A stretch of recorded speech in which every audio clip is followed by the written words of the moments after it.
This is the Troll Patrol, live with Justin Freakin. Welcome to the Troll Patrol Live. It is night 5 of the fall of the Empire. Warlord, welcome in. I don't know what you flag burn. There's not people out burning fucking flags. What the fuck am I supposed to stream? God damn it. What do you want me to stream, Warlord? Gee, Trump made a threat about flag burning. There's not people fucking burning flags. I don't have a flag, or I probably would. I'm frustrated right now. I'm not high. My shit ain't working right.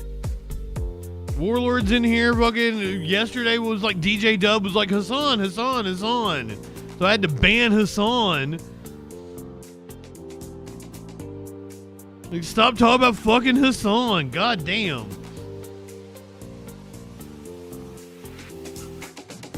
Oh, fuck you, Warlord.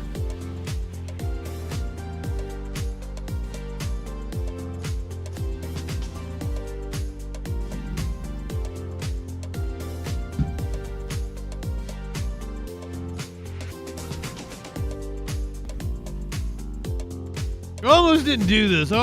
I was taking a nap. I should have kept taking a nap. Fuck this. Fuck the news.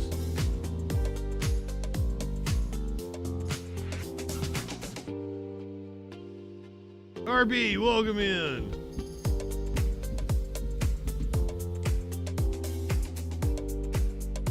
I guess we're gonna watch protesters yet again in LA. The cops yet again pushing them back from the courthouse, the federal building where ICE has been staging their fuck.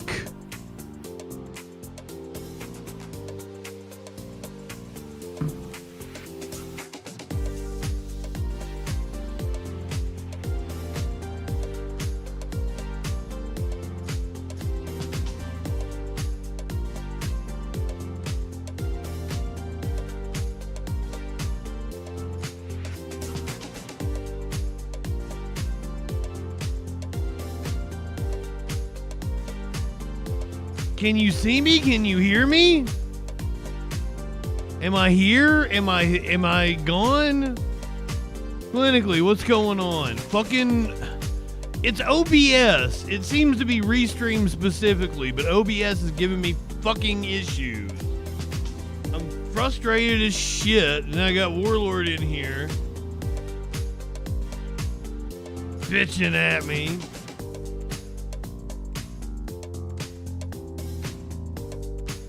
Like, I didn't even do anything, and OBS like just freezes. God damn.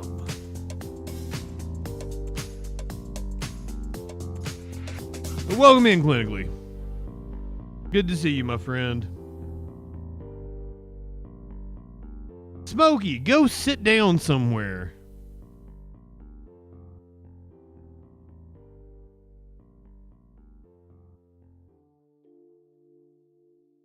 Well, if I freeze, you know what happened. I've been having issues. Here's a live look at what's going on in LA right now. Oh my God!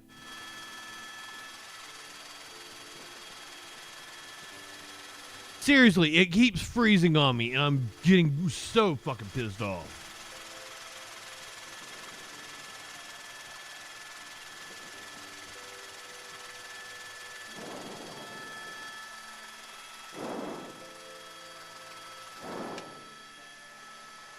Well, at least it didn't come across on stream. It totally froze for me. Smokey, go somewhere. Bubby. Jesus. Smokey. Well, okay, this morning I tried to get the cat to lay down with me and go to sleep. Would he do it? No. And I take a nap after I have lunch. And I try to get him to lay down and go to sleep with me. Would he do it? No. I sit down in my chair to do work. Boom. Lap. Here he is. Nobody stuck though, stranded?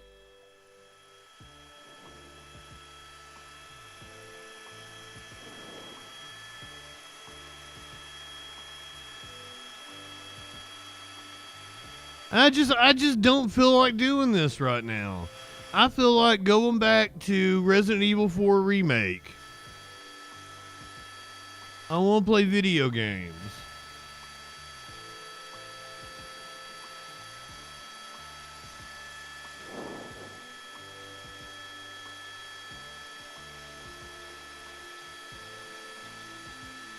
And I don't want to be like that either. I want to be here to cover the news. Oh my God, the cat knocked my fucking pot over. Urgh!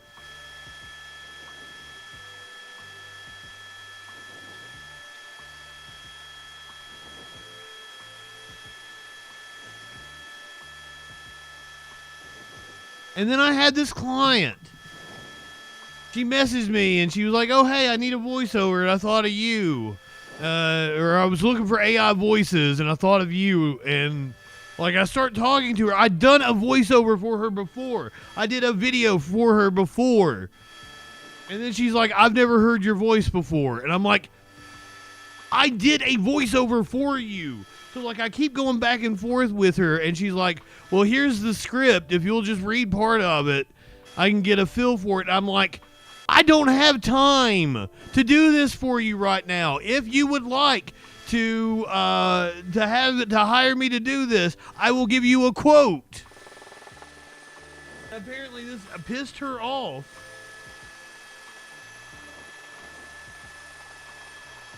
Can you identify those skirmish lines between? I'm like, I think she thinks my voice is AI. I'm like, no, that is my voice. I can't do anything different to my voice. It is me.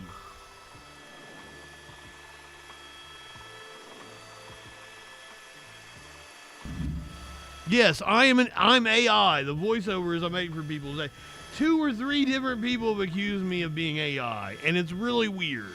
4th and Broadway group.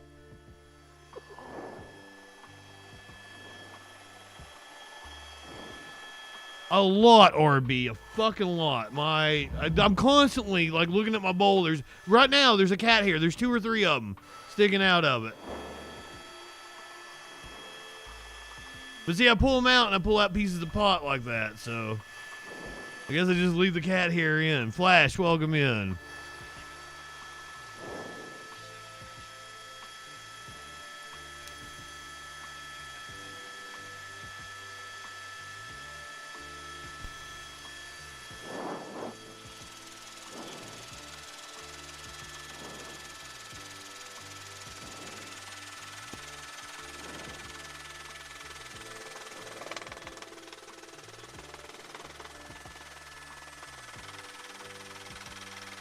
And at this point, the fires outside of LA are a bigger story than the minuscule protests that are happening.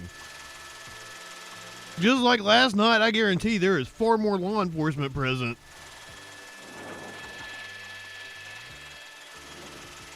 And there are protesters.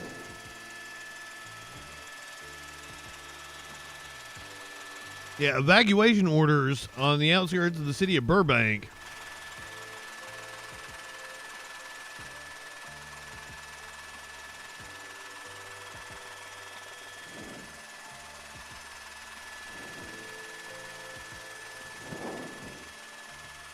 There, once again, you see the federal building, you see the line that police have formed pushing the protesters back. They haven't fucking done anything. Like one of the news reporters,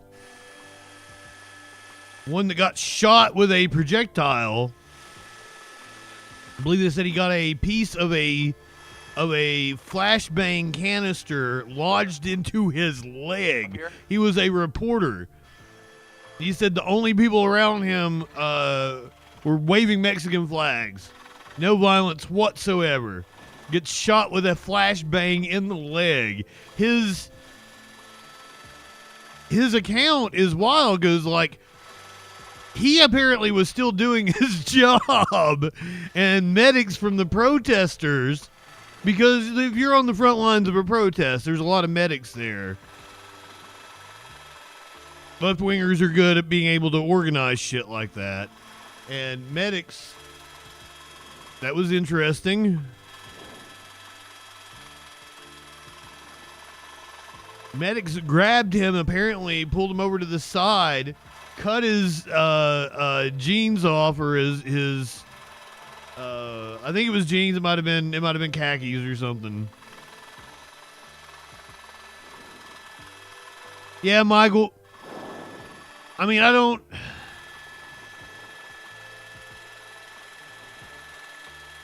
People can't tell the difference between what's fact and fiction now, so AI is just going to have a whole nother level of. I'll probably be able to tell the difference.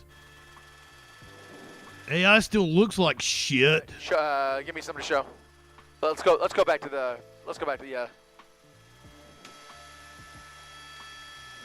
But here's the.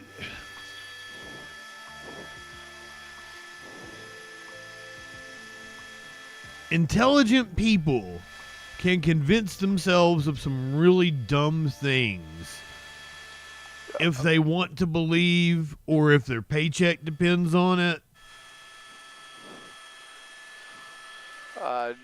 No. So that is my worry. On, we do not have critical thinking skills as a society. We do not have media literacy.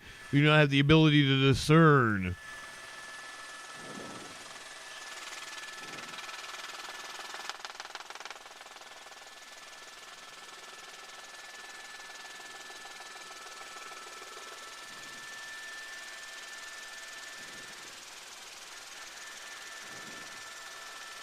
We'll see if anything actually happens here. And seriously, the internet was a mistake. Even I admit it now.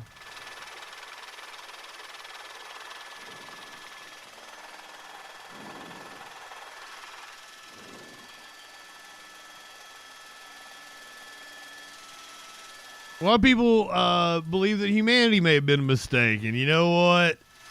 Clinically right on time. Not really. They're pretty much standing their ground there on the overpass, right at the detention center. You can see LAPD with the skirmish line continuing to keep them kind of boxed in here. I'm sorry. Sports cards, welcome in. Gotcha. There's another group that is on the move. Which one you want? Do you have a specific cat? These are some of the stragglers from earlier. All of this group, remember, started the day at the Jelly, welcome in. At the federal building, and after that dispersal order has kind of splintered off into different groups. They are now basically marching. Maynard and Socks have been in the kitchen all day, which is weird. Kind of together, like plotting something. I don't know what's going on. All in the same general vicinity. This happens to be probably the largest concentration. At one point they were split into 2 or 3, but I think after they were cleared out of the south side of the detention center, they kind of went around and then conjoined again. And now this is pretty much the large. He was looking out the front door. Spring Street. So that's Spring Street and 2nd Street. You can see they do have the street fully shut down. Again, this is not a permitted.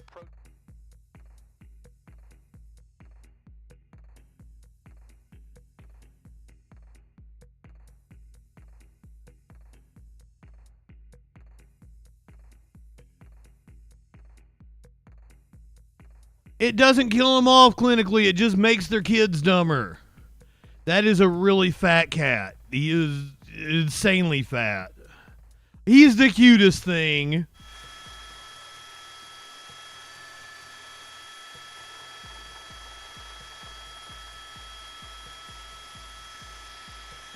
Okay. Media Winch, welcome in.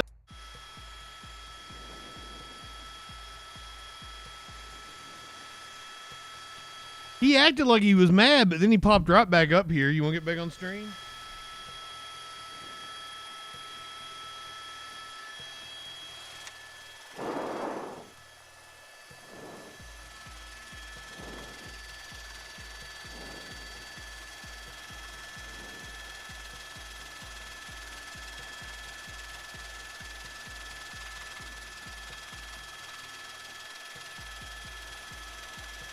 I feel like they're so much better. Because Tootsie, the outdoor cat, apparently had fleas. They gave my cats fleas, so we got them cleared up. As of earlier today, like I was the only one that still had fleas. I think all the live ones had settled on me, but I've got all of them off of me now. The cats feel so much better. But then I also have not seen Tootsie in like a month. She came, gave my cats fleas, and then left.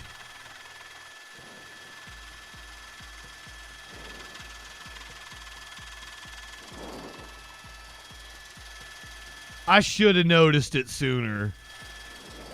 Oh God, what are the cops coming? Did something go off?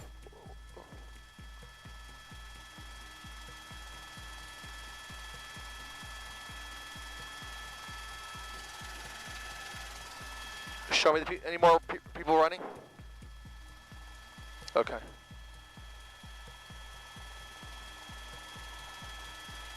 You want to see this awesome bracelet Media Winch made me? Made it herself. Yeah, she brought me over flea stuff right after she got back. And we went to the weed store.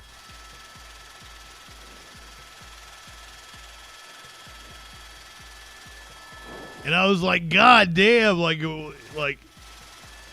must have sucked to I think she said she got up at like 3:15. They left out at 6. God damn. Sucked. She said they left.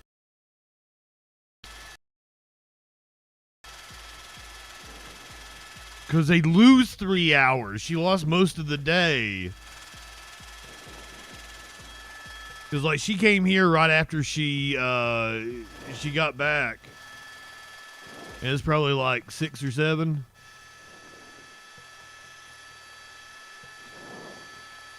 The fuck? Are we back? Jesus Christ. That was my internet this time. It wasn't even OBS. I've just had a whole bunch of crazy shit. Oh, she totally said that. This said she got some delivered on top of because she showed me the haul she got from you. And then they ordered more and had it delivered to their hotel or some shit.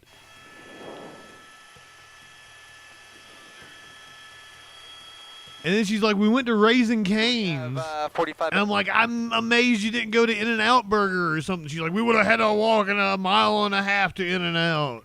We wanted to. D-minus, welcome in. There's a place that says it delivers here, but it seems kind of sketch. I've never used it.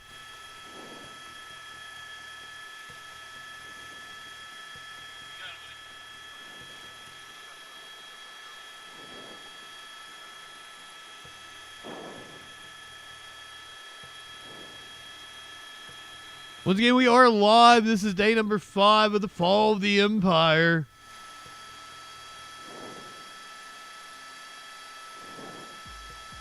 Holiday, welcome in, my friend.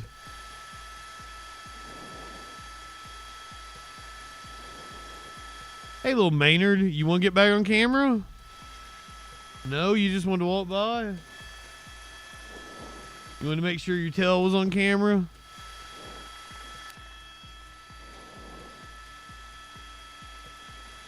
Wait, do I not follow Holiday? The heart hole isn't filled in.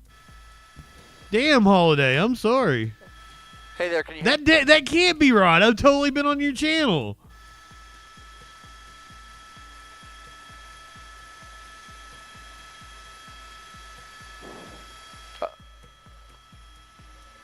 Okay. I don't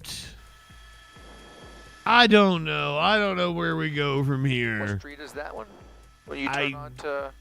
Is Trump making himself a king on Saturday? That's the question at this moment. I think it is Cesar Chavez. Does he declare martial law? RB, I guess they felt it wasn't worth it. Yeah, it is Cesar Chavez, I think. But then again, I told her that's how far I walked to the weed store. When I had to walk to the weed store, which is also why I... Oh, Media Winch. It is Trump's birthday, and they're having that Army parade. Air 7 as we continue to follow. Washington, D.C. is shut down for that military parade. LA. A dispersal order has been given in front of the federal building, but dozens and dozens, upwards of 100 or two, are still marching through the streets here, taking a turn onto Cesar Chavez, waving flags and peacefully expressing their frustration with ICE. Reporting live from Air 7, I'm Chris Christie, ABC 7. Eyewitness News. Yeah, I don't believe there's been any reports of violence. There was a group that broke through a fence, rushed out on the freeway. The 101 apparently shut down momentarily, but it's back open. So nothing at all really happening with the demonstrations.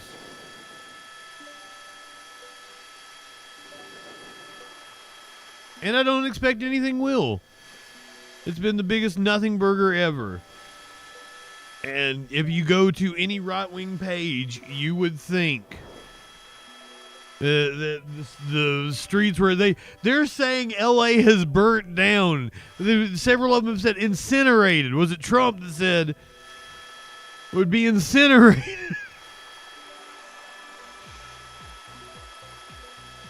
Show me in relation. Oh, that's the federal building. Okay. All right. Okay.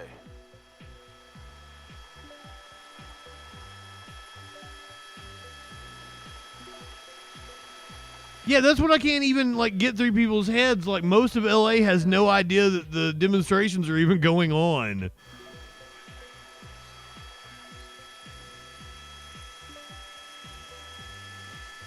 Like, it is such a minute area of LA.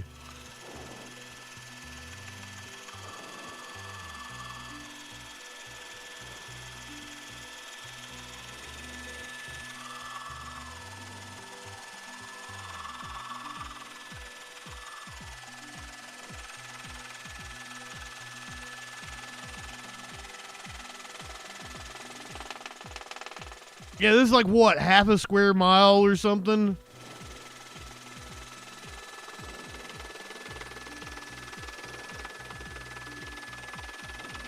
Of a city that's like 100 square miles?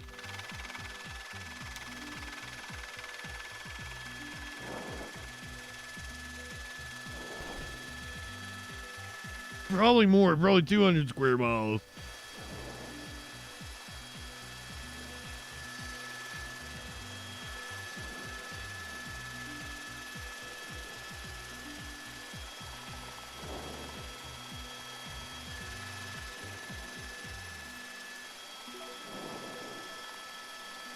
$502 square miles.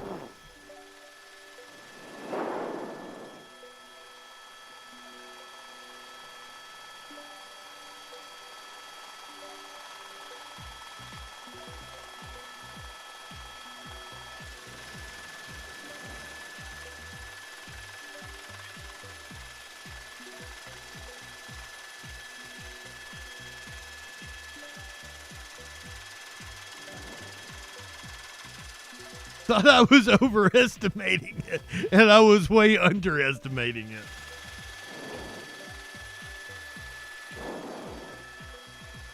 And half a square mile for the protest is being generous.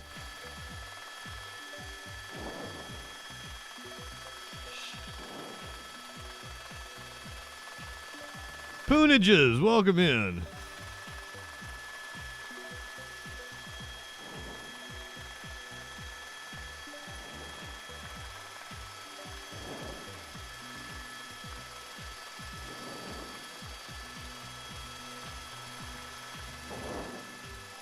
Well, I mean,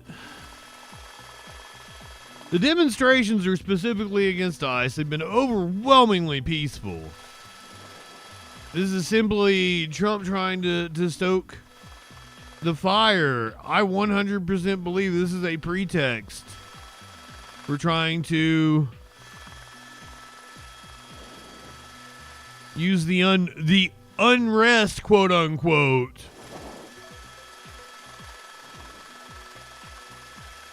as a pretext. I'm really worried about what happens this weekend.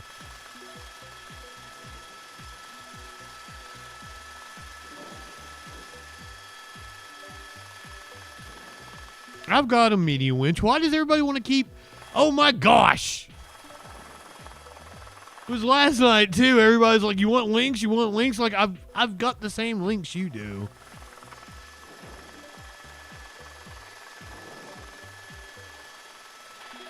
Tony, what? I didn't see what you said. Avalon, welcome in. Did I join the mafia for clout? No. I don't know, the mafia doesn't seem cool to me. Very anti-authoritarian. To being in some hierarchical structure does not appeal to me. I'm not subservient. I don't show respect.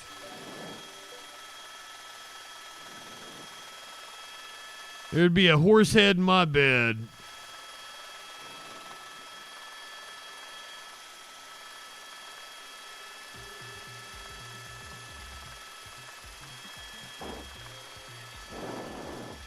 Is that first? Or are you talking about the leftist mafia? Because I guess I'd join the leftist mafia. Like, are you inviting me to go on with Bender and Lance and...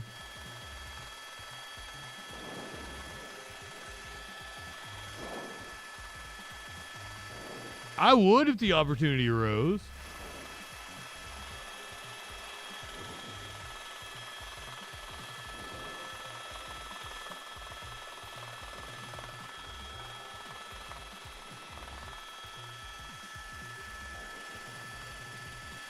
Well, then if you're the mob boss, then it's like the titty mafia and that kind of mafia. I'll totally join in. A titty slap! Copy. Come on now.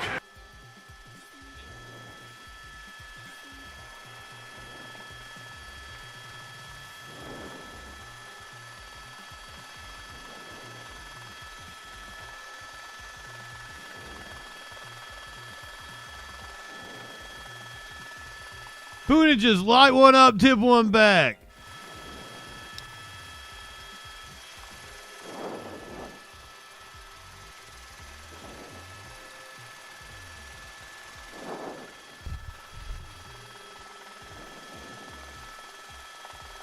Like, they were marching around the federal building. Kind of amazed the cops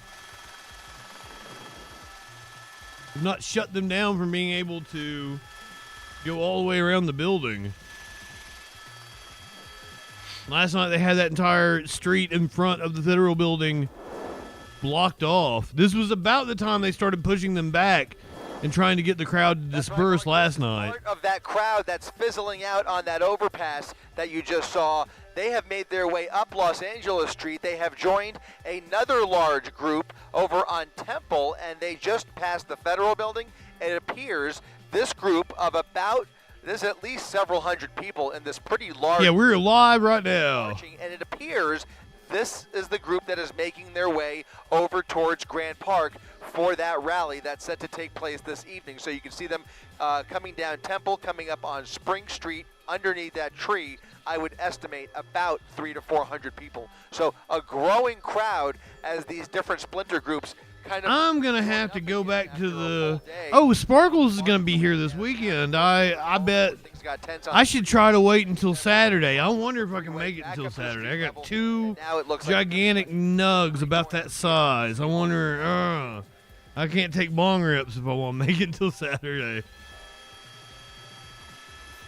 Because Sparkles will probably want to go to the weed store.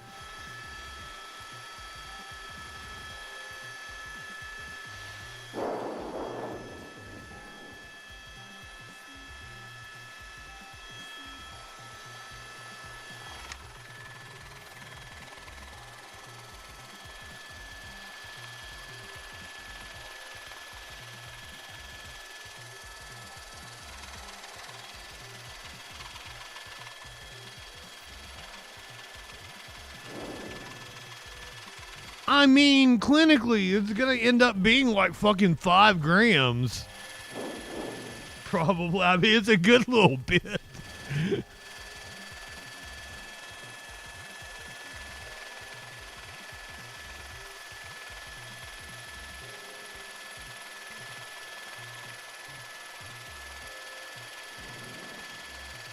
And it's also fucking the top shelf shit. I would actually say that this is better than what I get from the normal weed store I go to usually, but it was also more expensive. That's why I looked at that. Like, I'm at the weed store and it's $75 for a quarter, and I'm doing it in my head. I look back at Curious, or I'm like, are you going to want to go this week? And I mean to the act, because they're not open on Sundays, and I was completely out. I was like, you want to go to the other store this week? And she was like, no, I'm good. And I was like, okay. So I got the quarter. But then I'm like, it's like 90 for a half at the other store, and I just paid 75 for a quarter. God damn, Flash. What's up? Yeah, fair enough, clinically. Tolerance has left the chat. And then also the other store has a rewards points program, and I probably had a free 8th. And they did it, they figured it because I went and bought an ounce for my birthday, and I had saved up all my rewards points and got 20% off, because you can get 20% off or you can get an 8th. And I was like, I think the 20% off is going to be the better deal. Turns out it is. They did the math for me. The 20% off was like $4. You got four more dollars on the 20% off than getting the free 8th. But if you were like, only buying a half, then the free 8th would have been the better deal.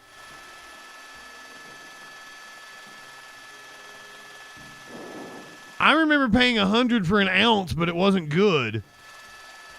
War Machine, welcome in. What, you were buying so much you got kicked off the discount program? Because they sure haven't kicked us off yet. They love us there. They give us free pre-rolls on top of the free pre-rolls we get.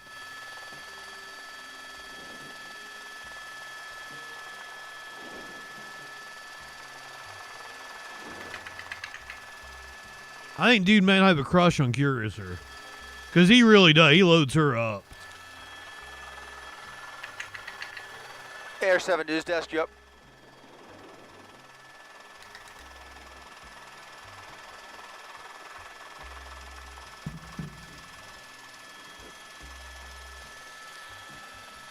Do you have any details on that? PayPal has been doing like perks now, and I hate that shit because I hate like having to go and blah blah blah. But like one of the main things I use PayPal for is my Instacart. So like I pick groceries every month. I end up getting Grant Park. I've gotten like $25 back on my groceries. I'm like, well, that's nothing to sneeze at. And then I've been doing this thing where, it's Instacart and fuck Instacart. So I make sure that I always say like an item is missing and get about $20 on each order. Like, just real stick it to them. Fuck Instacart. It covers the cost of my subscription.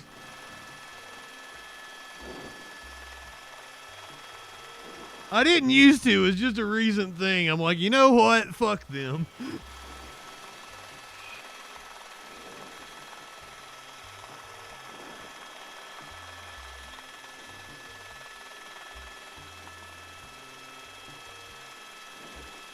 Yeah, War Machine, that's called getting a male shopper.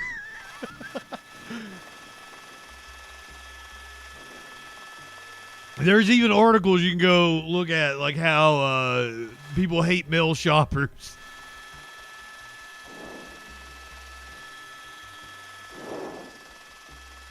I threatened a dude one time because he apparently had no idea that there was a separate cheese section where all the good cheese is. It's not where you get the fucking bags of Kraft. There's like a artisan cheese section.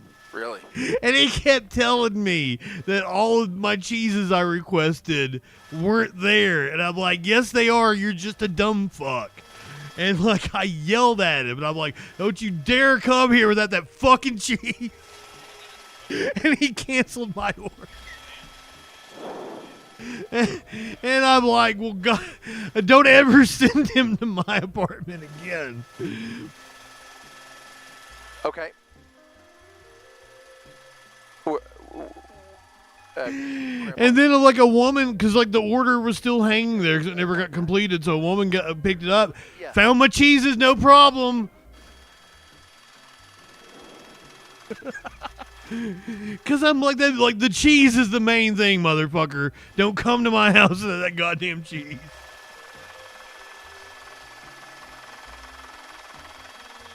And I knew it. That's exactly what it was. I knew that it was in the artisan section over near the breads and stuff. It's not in the dairy section where the milk and butter is. And if you're a dumb fuck dude and you don't know the difference.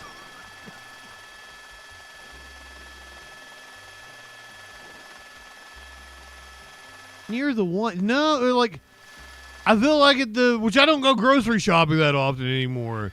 I feel like at least at the stores around here, they're at the, because you'll usually go to the right and there's like produce, and then there'll be your breads, and like both the Kroger and the other store here have like a deli counter where they make cakes and sandwiches, and I think they have like a bar for like hot foods and shit.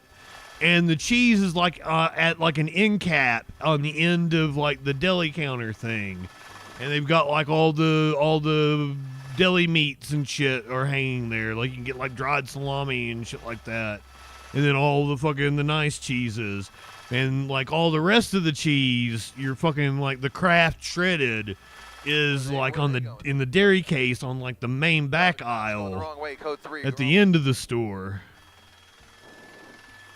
I am indeed a cheesemonger.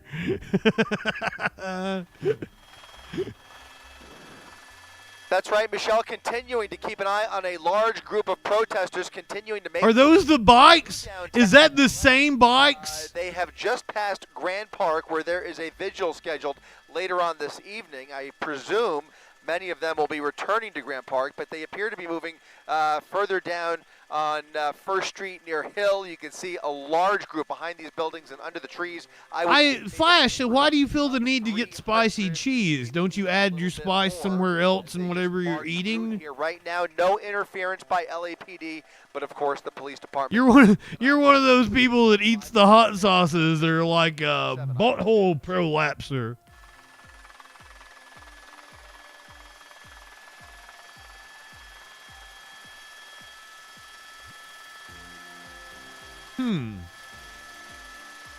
I usually get a pepper jack. Like I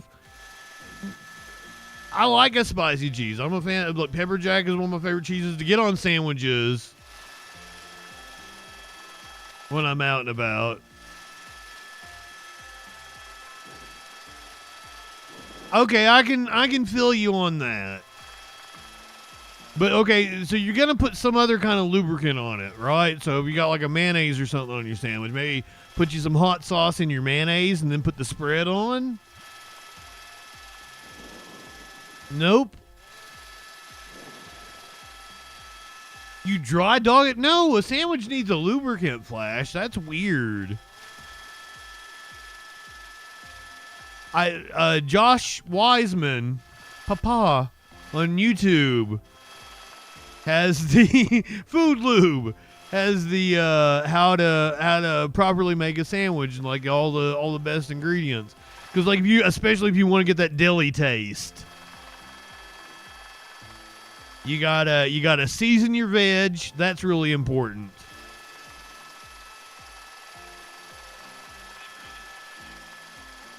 I fucking love smoked Gouda. I'm a sharp cheddar. I had a fight with my best friend the other day. He said he couldn't tell the difference between mild cheddar and sharp cheddar. And I'm like, you're a fucking dumbass. It's like, you got the palate of a 6-year-old then.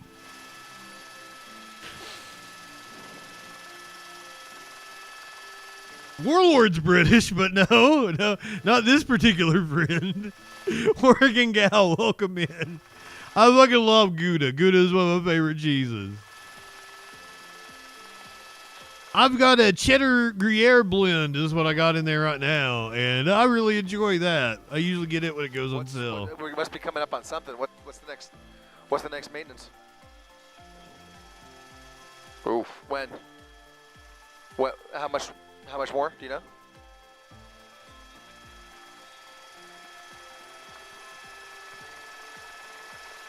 Chris Christie talking with the pilot.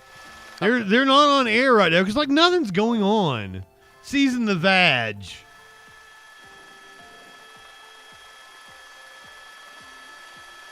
You should have to season a good vag. You want to be able to taste the vag. And its natural flavoring.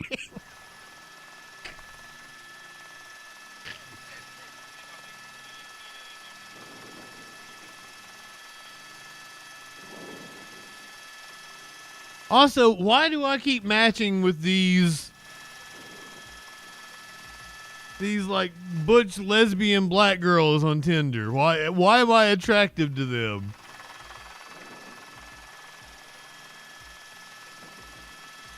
She's super fucking cute though.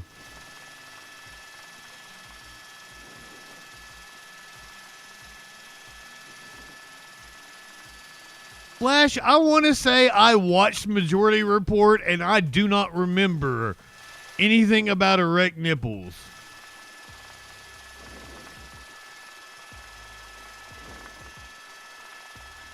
I'm pretty sure let me try to think of I was trying to think of who the guest was, but there was no guest. It was straight up news today. I watched it all. There were no erect nipples.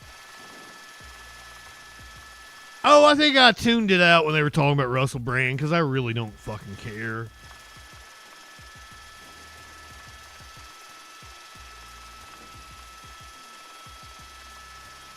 Honestly, I want to say I tuned out most of the fun half. I think I had it on in the background while I was doing shit.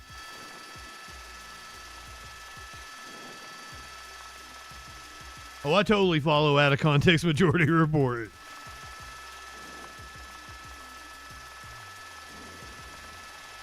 But yeah, that's probably what it was. I was fucking Tom Fitton. Oh my God, from Judicial Watch. That dude constantly has hard nipples. Lenny, I fucking love goat cheese. Goat cheese might be my favorite fucking cheese. Well, I don't. You can get tired of goat cheese real fast, but like usually it's just fucking amazing. And there was this when I lived in Huntsville, there was this place that was called Humble Hearts Farms, and it was right outside of Huntsville, and they sold their goat cheese. I mean, it was like a fucking $10 for a little package, but it was insane. It was so good.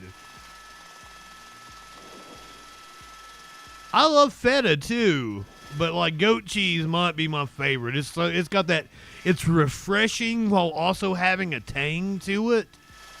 Like there is nothing like it. And it's so good on pizza. It's so good against tomatoes. Asiago, also a fucking fantastic cheese. Fire resist. What's everybody's favorite cheese?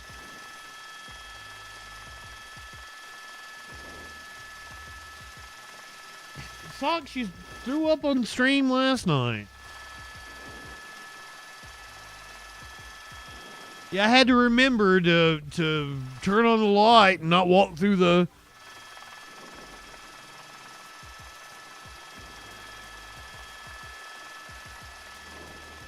Not walk through the fucking house with my bare feet and step in cat vomit. Monterey Jack is a good cheese, which I mean, like, all cheeses are excellent. Candy pie, I've never had brie with pineapple. I've had it with all kinds of different fruits. Usually like a cherry or something. Drake, oh, thank God it's not a police chase. Not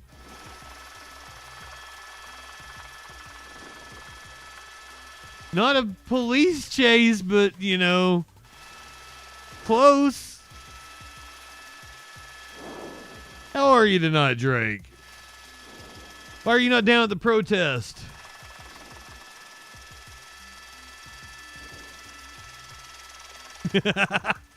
Hey, check that pool out on top of that place.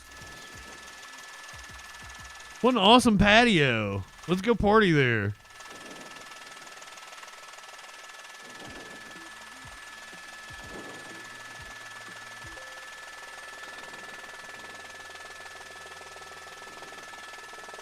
Charcuterie. Cheese spoiled. I am a cheese fiend. Drake, what's your favorite kind of cheese?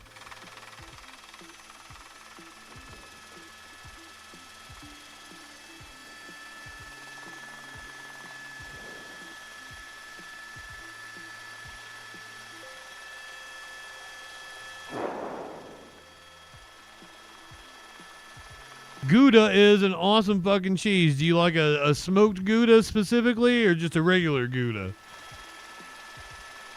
Yeah, Media Winch. Didn't I send you something one time that was like, you can win the heart of any woman by feeding her cheese or something like that?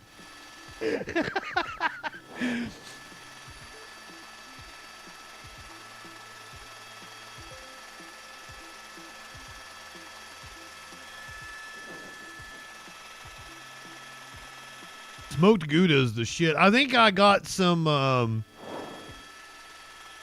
don't remember what Curiouser took me to the store. For some reason, I had like a cheese budget. And they had like this smoked red pepper Gouda or something. And like I got it on sale. It was like half off. I was like, oh, I still got I think I made mac and cheese with it.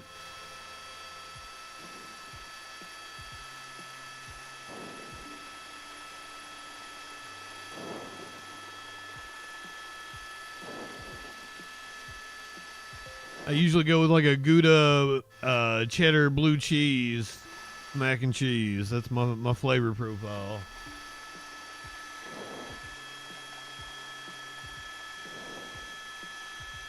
You need a base, a melt, and a funk.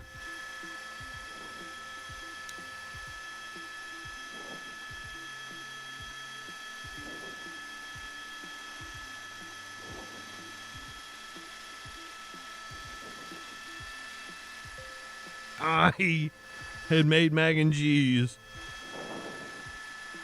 with bacon. Used the bacon fat as coverage the base for my still, so I'm sure everybody's heard bechamel.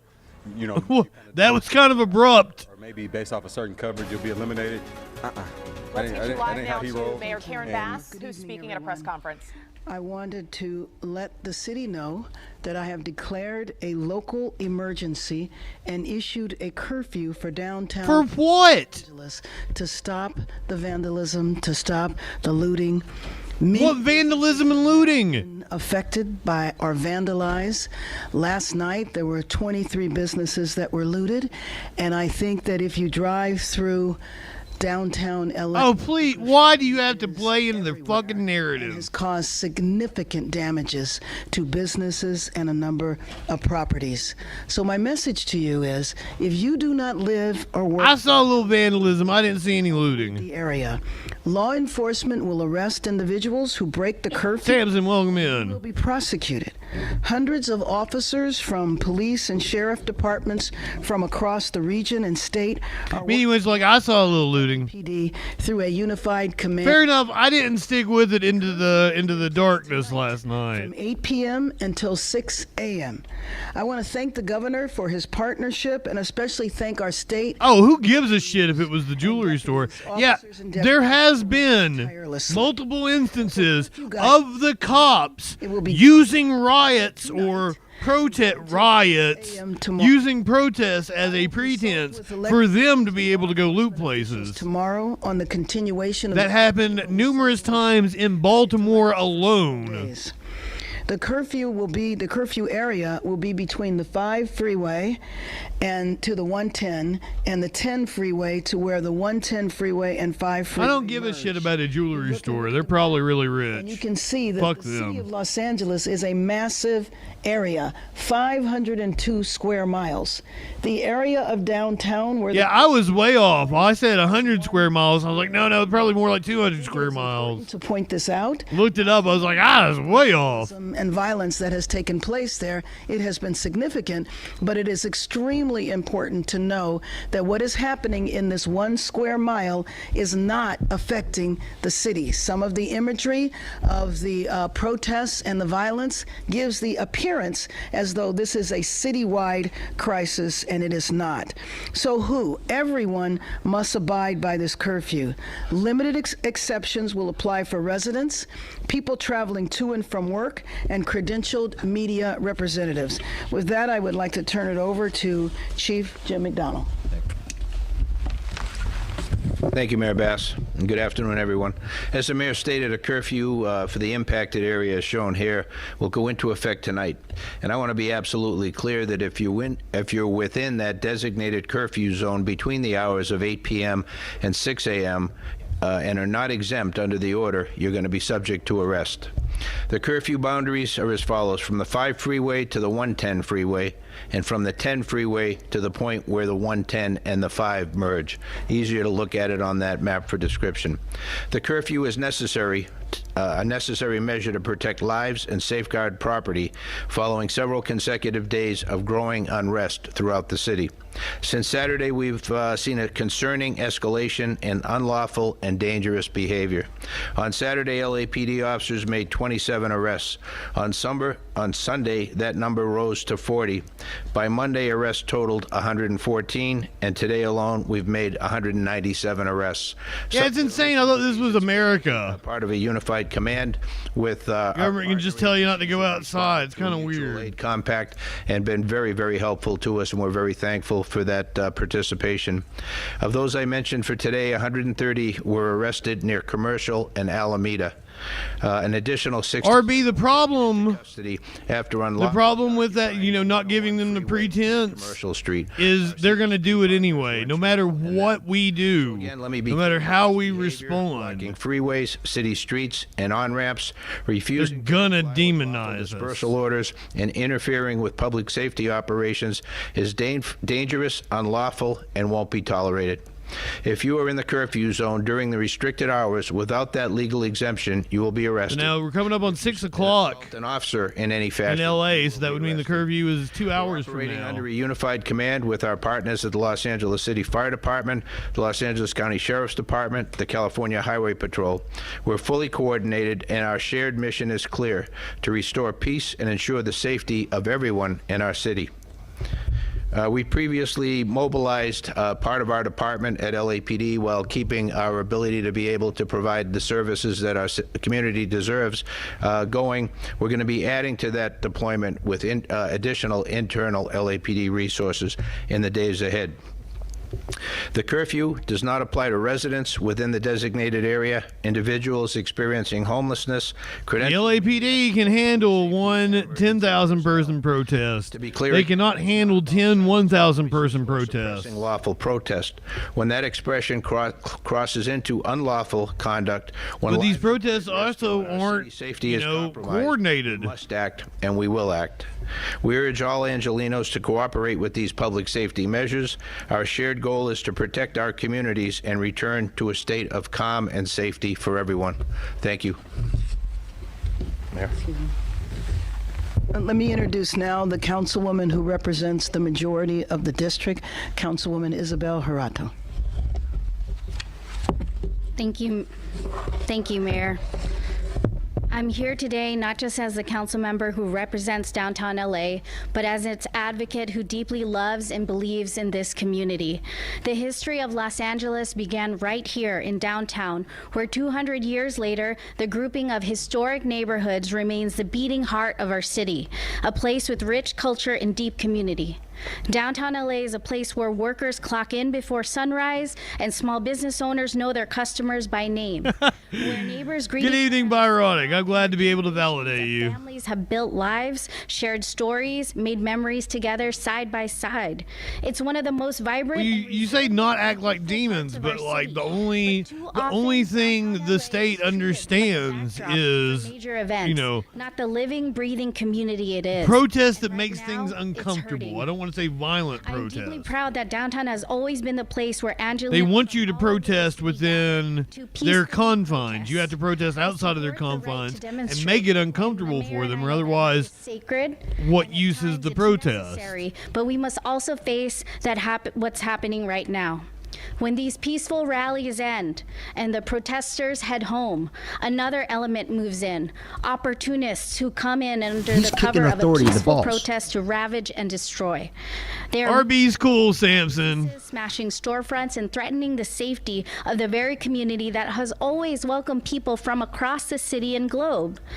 This isn't just broken glass. RB's a peace, love, and sunshine hippie. Space, someone's home that's been violated. And it's happening in a neighborhood where working class families are just trying to live. Our Lady B, welcome in. garment workers, many of whom are immigrants, continue to watch their communities be torn apart. And that's why I'm thankful the mayor for leveraging this tool, enacting a curfew to begin tonight. This has been something that many of my constituents in downtown have been calling for what they're facing. This curfew is not about silencing protests. It's about protecting people. I mean, especially that area, Drake, right there around the courthouse. There's not a lot of residential area there, is there? That's mainly office buildings and shit. What happens in downtown reverberates all throughout. There's not residential areas in We downtown. protect our city, and we're investing in its future, and we invest in our shared future. So to my colleagues and to our residents and everyone watching, downtown LA is not just a center for the First Amendment expression. It's a community. It's a home, and the people in its deserve our Byronic is pretty goddamn as close to perfect as one can get. But our responsibility to protect and uplift this neighborhood is not. I want to close this message from my constituents so that you hear them loud and clear. Downtown LA is home. Please keep it safe. And let's keep each other safe. Thank you, Los Angeles. Thank you very much, Councilwoman. I'd now like to introduce Nella McCusker. So we're about 2 hours away from the curfew going into effect, so we're going to keep our eyes on what happens with the protests. Conversations this morning about a couple of things. One, the ongoing problem with violence, but all And I was doing it as a flirt. subsides is to repair Take that. Los Angeles, especially the businesses and properties that have been hit with graffiti. Nella McCusker. Thank you, Mayor. Thank you, Chief. Thank you, Council Member. The swift action today to take a look at. It's all good, RB. Samson, you guys. You could be put in place is a good example of the leadership we see and continue to need for downtown. CCA, or Central City Association, represents businesses, institutions, nonprofits, the fabric. Samson probably wasn't aware that you're a boomer, RB. And it is the case that downtown is a neighborhood. We gotta be kind of gentle with our boomer friends. Own businesses. But you're welcome here. Thrive. And so we can differentiate. We still love you. Downtown being a place to gather, to have your voice be heard, to peacefully protest, and the actions that we've seen each evening since this occurred in the last few days. So thank you for applying this tool. There are others certainly that we could look at as well, but hopefully Angelinos rally together in support of this really important section of our city because of the symbol and of the benefits it provides to everyone across Los Angeles. Thank you. All the graffiti I've seen has actually improved the look of the area. Acknowledge Dr. Earl Suthers, who is the president of the Los Angeles. These drab, gray, also that concrete walls did not now have beautiful messages like "fuck ICE" on them. We don't know how long these raids are going to go on. If they're going to go on for 30 days, that's what the rumor is. And if we want to see our city peaceful again, I will call upon the administration action one more time to end the raids. With that, let's open it up for questions. I have a question. You're absolutely right, DJ. I think you're talking about Bass, right? Not the protesters. I am disgusted by Bass's response. The idea to institute a curfew, to me, is bad optics. It helps play into the right-wing narrative. You told certain elements. There you go, Flash. That's what I would like to see. Send the cops to arrest ICE. One of your staff. If they do not have a judicial warrant, they're going to be arrested. There's a curfew. And they do not have judicial warrants. If you could speak a little bit to that and how you're feeling about the situation with one of your staff. Let me just say that a curfew has been in consideration for several days, but clearly after the violence that took place last night, 23 businesses. Yeah, because she is not talking about residents. There's no residents in that immediate area. Of the vandalism. You guys can correct me if I'm wrong, but I mean, that is. State of emergency and called for the curfew. Office buildings that have like lawyers and shit in it because it's central to the courthouse. I'm aware of what's happened to my staff member. They're on unpaid leave right now. I hold my staff to the highest standards while I wait to see due process. What happened to her staff member? Of that. But I see that as separate and apart from a reaction to what our... I doubt there's residential towers in that area. That's what I'm saying. Of opportunism has escalated between yesterday and the day before. And, frankly, I admit my humility here and my beginnerness in that I'm new to downtown, but our downtown stakeholders have seen this multiple times over and had to basically develop their own strategies. And they saw the warning signs of how this could get worse, and they knew. I think there are high-rise apartment buildings. I think there's probably apartments on top of businesses and shit, but I'm not in that area. Usually, right where a courthouse is. Execute at this time. There's usually not any residential stuff in within the few blocks. There have been 23 businesses that have now been damaged, broken into, looted. Looking at videos of the Apple Store and Adidas. Any sort of estimate of the cost of damage at this point with all this vandalism? And also, what is the latest on the Marines arriving here? And has there been anything else about what their mission will be?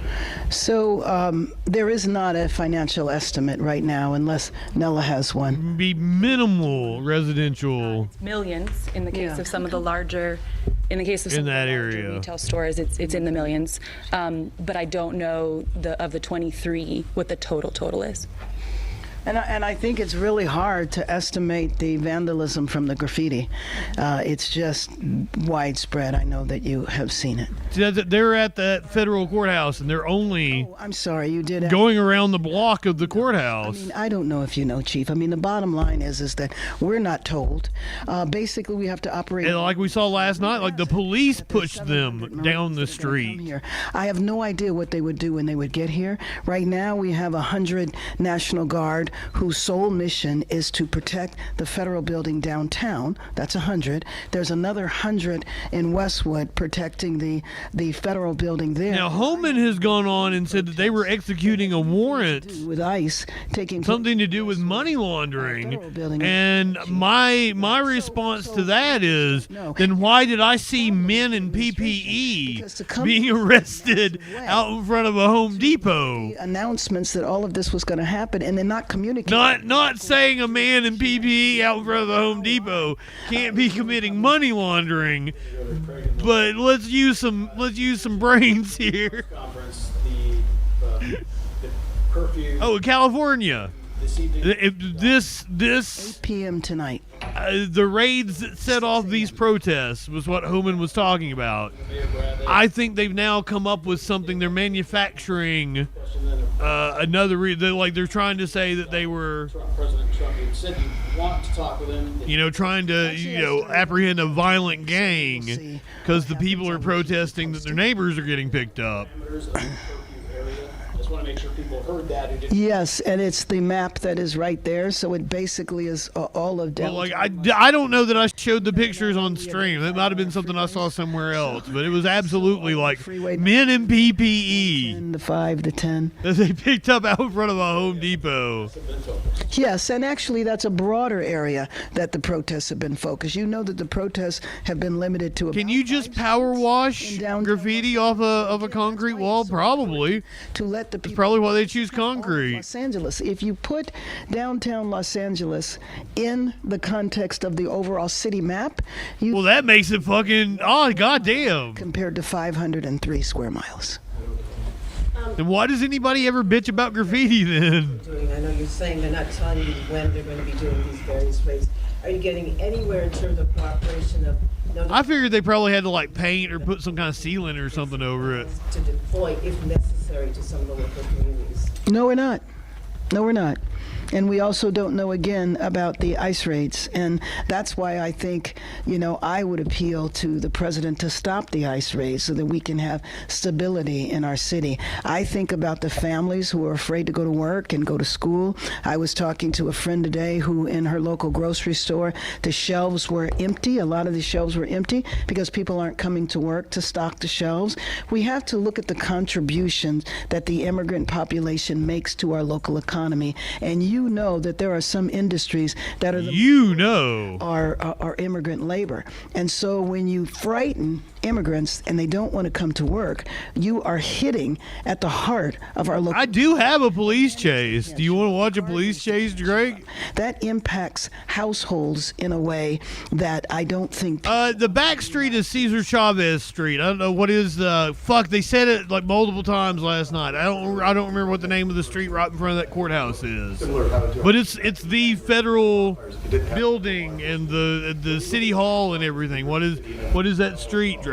What are some of the difficulties when it comes to planning, not having unison with yourself, the state, and the federal? And so I think I missed the first part of it. He said the reason why the wildfires were handled was because there were federal police. He said it would look similar. Protests are starting. We watched Dallas, Austin, D.C. last night. Yeah, I don't. Protest planned for this weekend. The No Kings protest taking place in the president said. Over 1,500 cities in the United States, including where I'm at. If it's happening where I'm at. The president made sure we had ample resources with the Army Corps of Engineers, and it was a significant contributing factor to us having the fastest recovery of any location in comparison to where other wildfires have taken place. It contributed to the fact that in the Palisades now we have over 2,700 lots that are cleared where people can be rebuilding now. I was at a property a couple of weeks ago where the frame of the house is already up. This to me is drastically different. That was in complete cooperation and coordination with the federal government. Right now we are in the dark. We don't know when things are going to happen. One thing we're sure about, and I think the chief would agree with me, is that we have the capacity to address this situation here, and we don't need armies or National Guard, especially that we didn't even ask for. And the idea that the president took the power away from the governor to do this it was really just unacceptable. But Chief, did you want to, if you want to? Thank you. To that issue, we have a protocol in place that we use, and when we are dealing with something like this where it takes resources away from our regular patrol duties and ability to provide the service we do, we mobilize the department, and so that brings in people from vacation and our days off and allows us to use them. We've mobilized the Office of Operations, the biggest part of the department, and our motor officers. We're looking to expand that with additional officers from within. We requested through the Sheriff Mutual Aid, which then is coordinated by the Office of Emergency Management in the state, Emergency Services, with the sheriff, and they bring in then surrounding communities and in this case counties to be able to help supplement our resources to deal with the issues at hand. They are tremendous partners. We've worked very closely together for the past couple of days now, and I think we have seen a significant improvement in things, and we will continue to watch for that as we move forward. We're hopeful with this curfew that'll give us additional tool as well to be able to bring this chapter to a close. When we heard from you this weekend, you mentioned officers being overwhelmed and you needed to get into a position where you could make large-scale arrests, and that you were considering, that you said it was really too early to determine whether or not the National Guard was necessary on the city streets. Given what you just said, have you... Chicago is popping off. National Guard? Yeah, and the I guess the sequence would be, as I mentioned, we request mutual aid, partner agencies from throughout, in this case, the 7-county area. The next step, then, if we weren't able to handle the issue, is to request through the sheriff to the governor and the emergency OES at the state National Guard to be deployed. We are nowhere near that. In this environment, we believe we can do what we need to do with the resources that we now have access to, and I think we've seen a dramatic increase in arrests over the last couple of days. I believe that will continue, and that will help bring some order to what we've seen in the past few days. So, no. Hey, Chief, what does it mean? I'm seeing where the emergency operations center we're at level 2 activation. What does that mean to the people of LA to know we're at level 2? Yeah, there's Trump threatening severe penalties. Chief Chow, that's okay. Blake Chow from Office of Special Operations. So just like our Department of Operations Center across the hall, when we get into a emergency that needs to be managed, the EOC can be pushed up to a level 2. I mean, we can't expect that come in and have a rep here and we're able to coordinate. The liberals in charge in California will actually stand up to the federal government. Let me also just add to your question that you were asking. You know, now that the president has taken over authority, they filed lawsuit, which is probably their best course of action.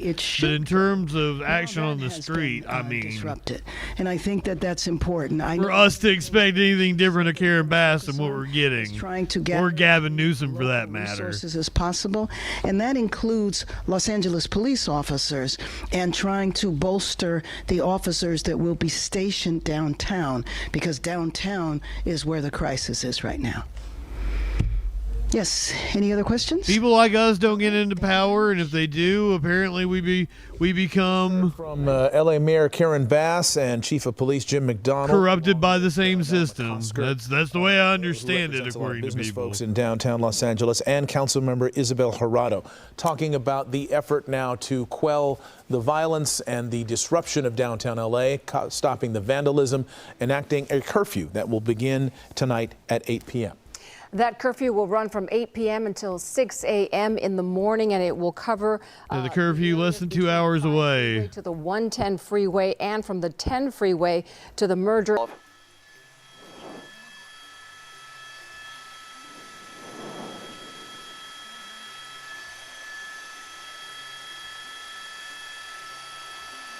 So there, the internet feed took the main feed there for a second. Now they're cutting back to where we're just on the helicopter. Let's actually go over and watch the Chicago protests, which are looking a bit more lively.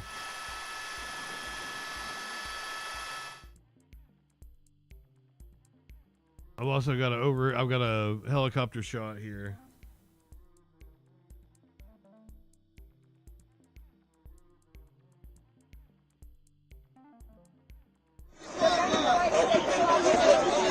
This is 8:15 local time in Chicago.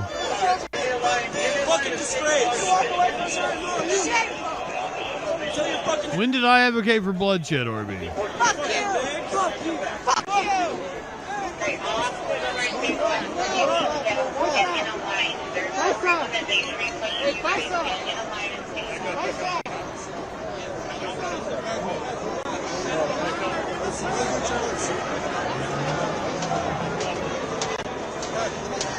I'm rather non-violent. I'm pretty pacifist in my beliefs.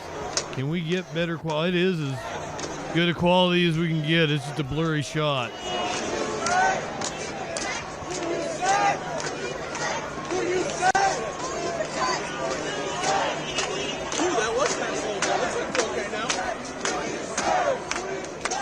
Well, the state can apply violence constantly, and it never gets called out on it. But the moment that the people respond back, throwing rocks or whatever, that's used as a pretext for more violence from the state.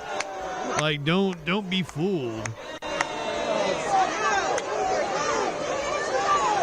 As we've seen the entire time with these protests, the vast majority of the aggression has been coming from, have there been a few protesters? Did we watch some people set some Waymo cars on fire? Did I justify it? Fuck yeah, I did. Fuck them Waymo cars.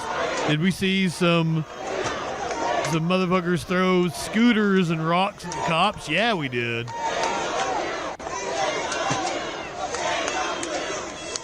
But the people are angry. What the people are doing to respond is far less egregious than what the state is doing to cause the response. Be upset about the innocent people being rounded up in illegal raids by ICE.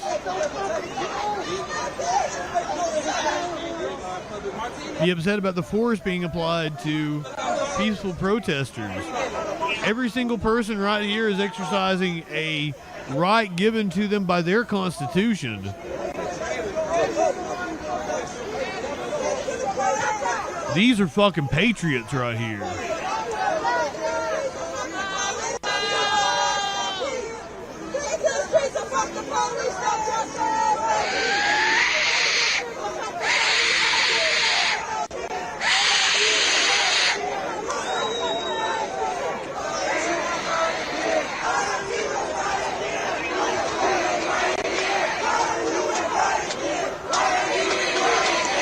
I don't want bloodshed. After 5 years of doing this,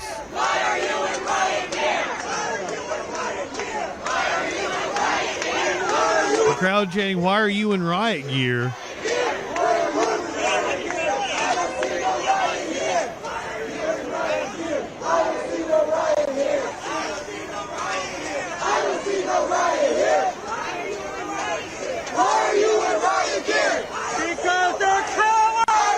Because they're cowards.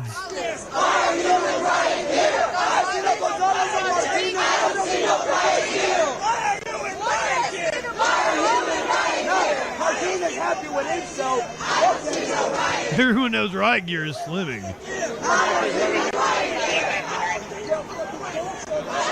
New puppy? You haven't said anything about a new puppy.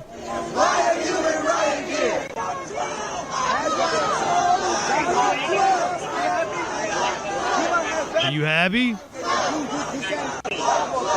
want to cry to your ass fucking tutoring. Mira, está bien. Otro. Puro. ¿Estás contento? ¿Estás contento, hermano?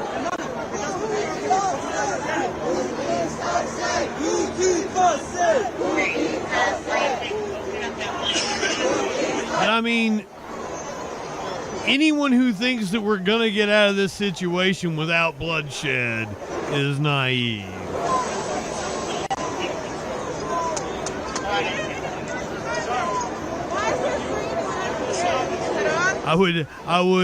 It sounds very condescending to say this, but you pick up a history book.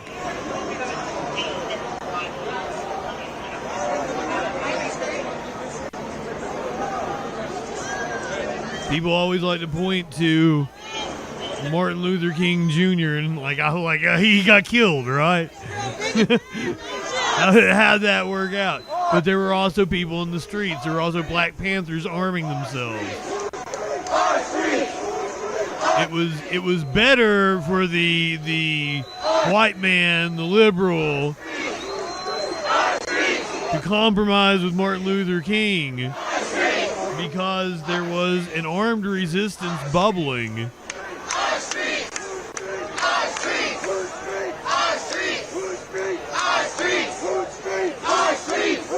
That was going to step in should nonviolence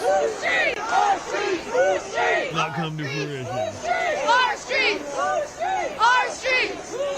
Our streets! Once again, the Tea Party thing. Tea was like a aristocrat thing. Like the farmers down here in Virginia We're the ones drinking the tea that they dumped in the harbor, right? Blows a lot of people's minds when I tell them a lot of the farmers fought for the British.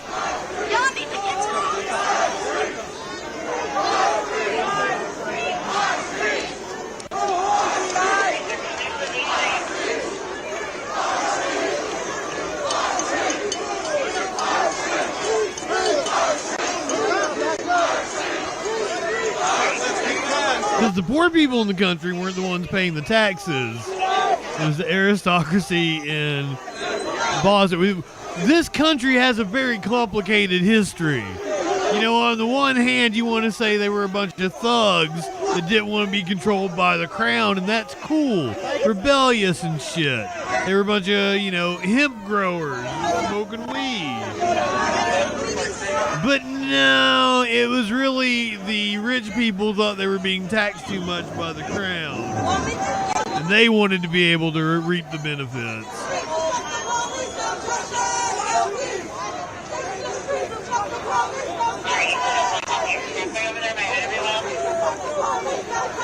And then they designed a country where only land-owning white men could vote.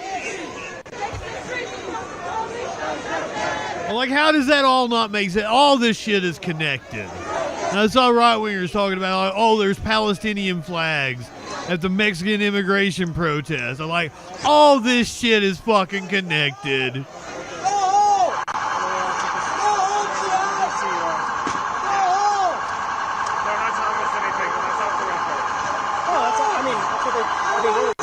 This is all the remnants of colonizer bullshit. There's not much. I just thought you were here, but maybe you did something. Go on, GI! Yes, I bet you're right. Yeah. That's why I think Charlie Kirk made a post about, this is blah, blah, blah about intersectionality and why the left depends so much on intersectionality. And you know what? He's hitting on a point. That's why intersectionality is so important.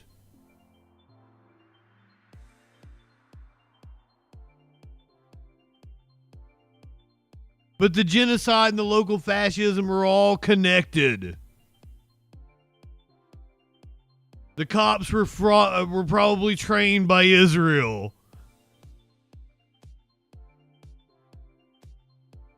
The weaponry used by both, manufactured by the same companies here in the United States. It's all fucking connected. Stuck a feather in their caps and call it macaroni and cheese with Gouda.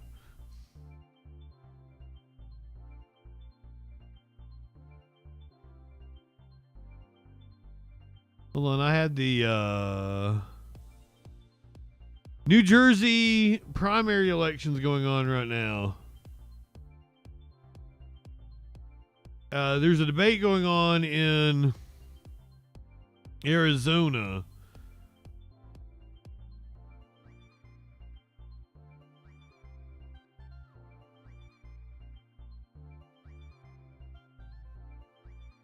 Goes back over on the LA protests.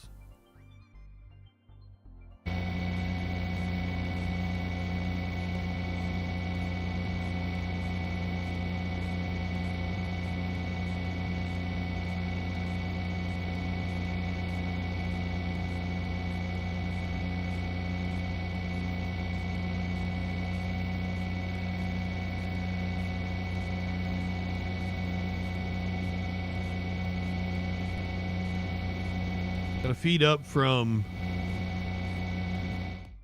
NYC now, too.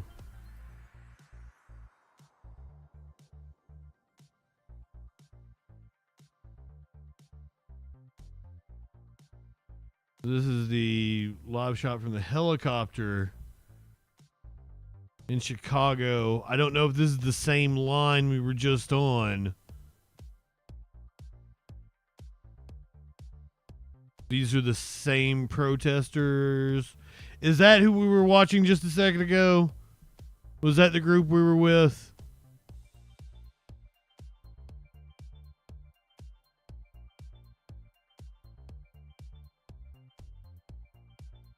I think it is.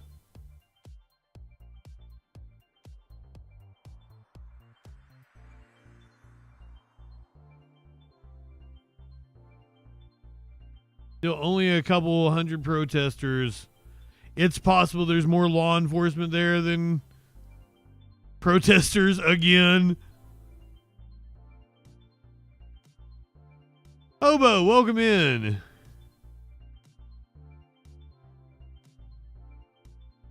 Created and shared using Adobe Scan. What does that mean?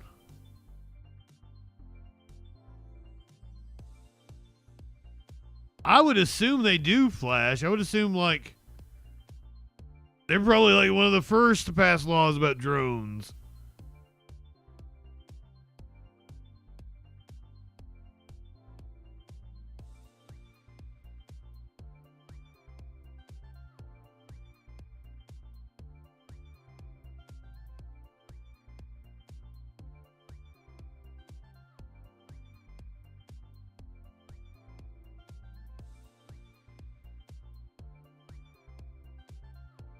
But I sure would like to go back to the shot on the ground where like they're cussing out the cops. That was fun.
We've got speakers up in Houston.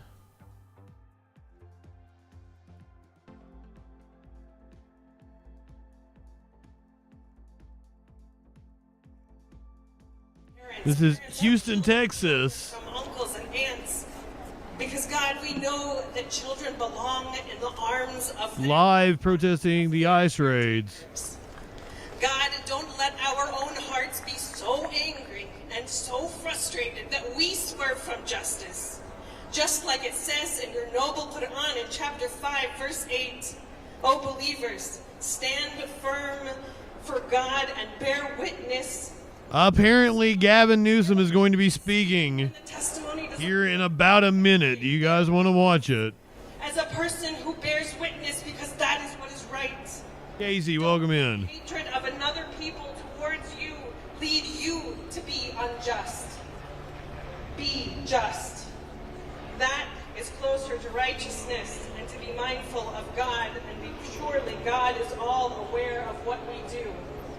Please, God, help us feel our feet. Help us breathe into our hearts so that we might actually spend enough effort to understand what it is to listen to the stories like the one we just heard and so many others that have gone unspoken. Help us affirm the path of nonviolence and calling for an end to injustice, an end to the violence against these families, and that we believe in the power of nonviolence to protest, to register dissent, and to build a Los Angeles.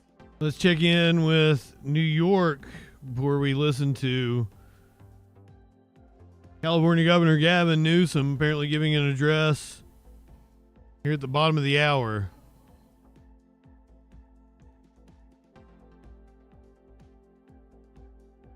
Street cam here in New York at the anti-ICE protest. This is live.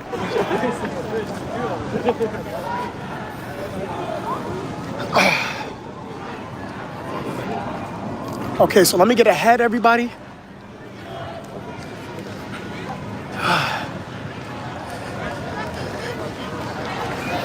Trying to get people's faces. There's cameras on every block. Wake the fuck up. All right, let me put on slow-mo for you guys because they're conjoining up to the south. So now the protesters are now together, consolidating. Hold on real quick. I gotta put this phone down so I can put slow-mo down for you guys. They're all heading this way now. You see? They're all gonna be, so I'm gonna go way ahead. You got officers right here now trying to get together. Oh shit! That officer knew me. Oh shit!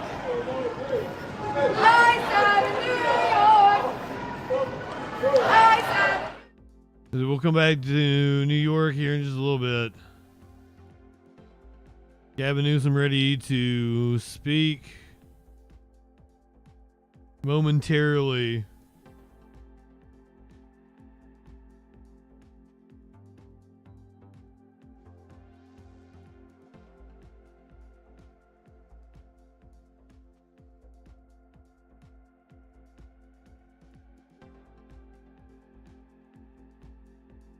Glad to see protests popping up all across the country.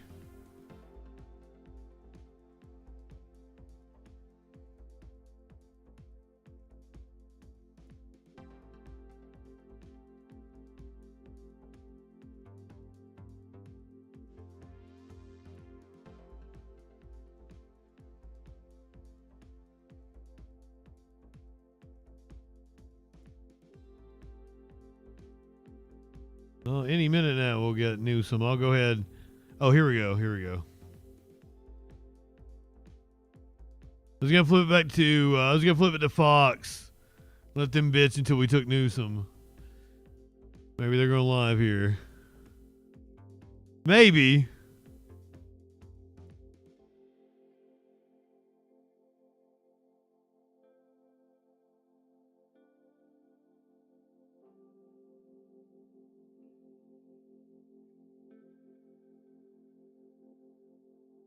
Fuck it, we'll listen to these blowhards blather.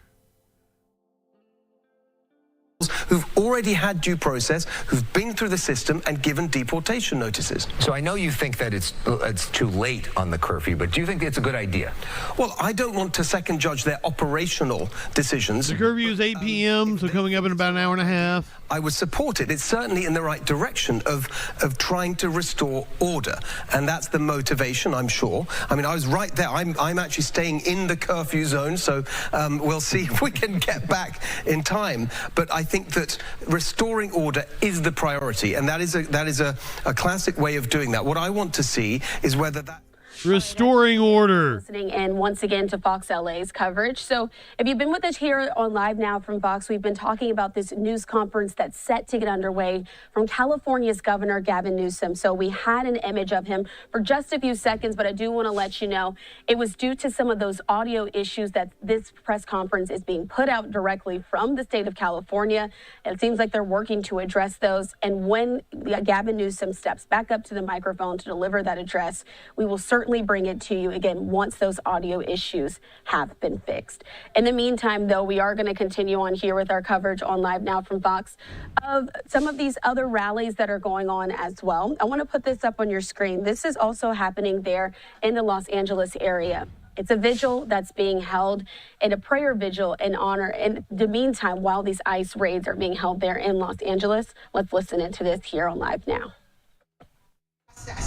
Return them to their family. Return them to their neighborhoods.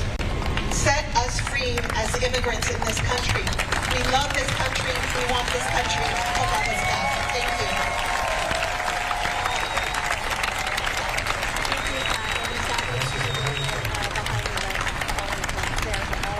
So you can count on that prayer. We put that prayer into action.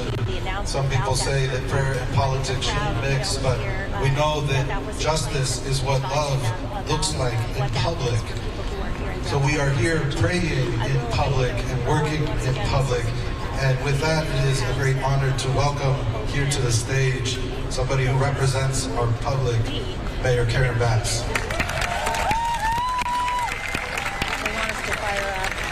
I am already speaking. Good evening, everybody that is here today. When I look out at this crowd, this represents the beauty of our city. Everywhere, everybody represented. Yeah, you can dial in. Go ahead. Hang up on Because we stand together, and our message is to stop the raids. That has to end. We cannot create this sense of fear in families. Maybe I shouldn't go to school. Maybe I shouldn't go to work.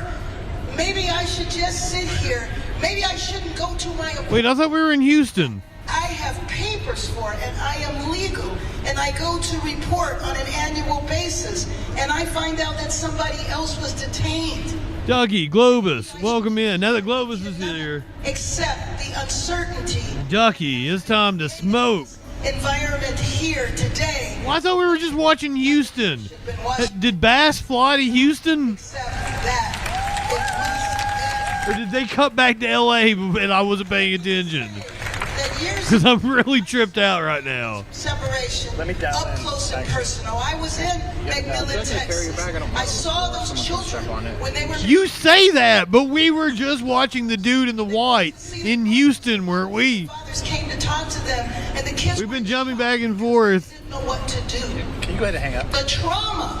Protests in New York, Houston, Chicago. Chicago has been the most spicy one so far. Happening now. If your mother, if your father, if your brother, if your spouse. We just saw Bass speak. Not being able to find them, not knowing where they're going, not knowing if they're going to another country, maybe a country that they are. From like a command center somewhere. How'd she get wherever she is? Be the policy of our nation.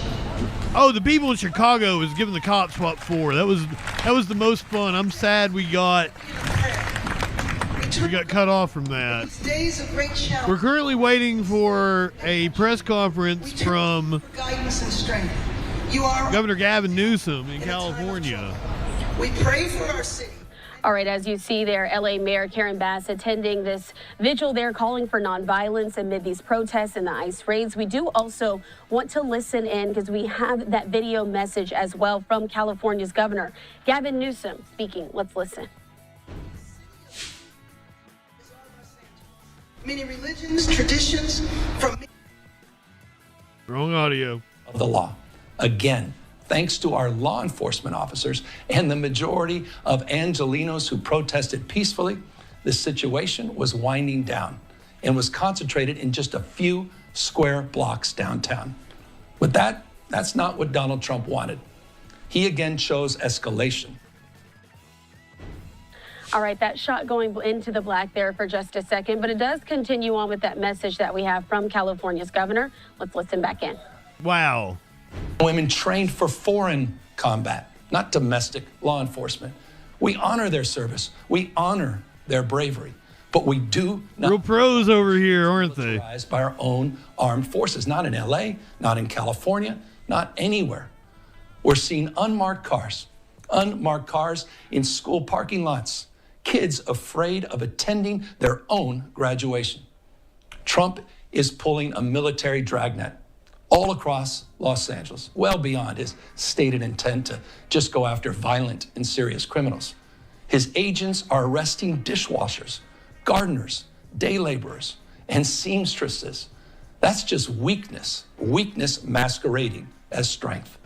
Donald Trump's government isn't protecting our communities. They're traumatizing our communities. And that seems to be the entire point. California will keep fighting. We'll keep fighting on behalf of our people, all of our people, including in the courts.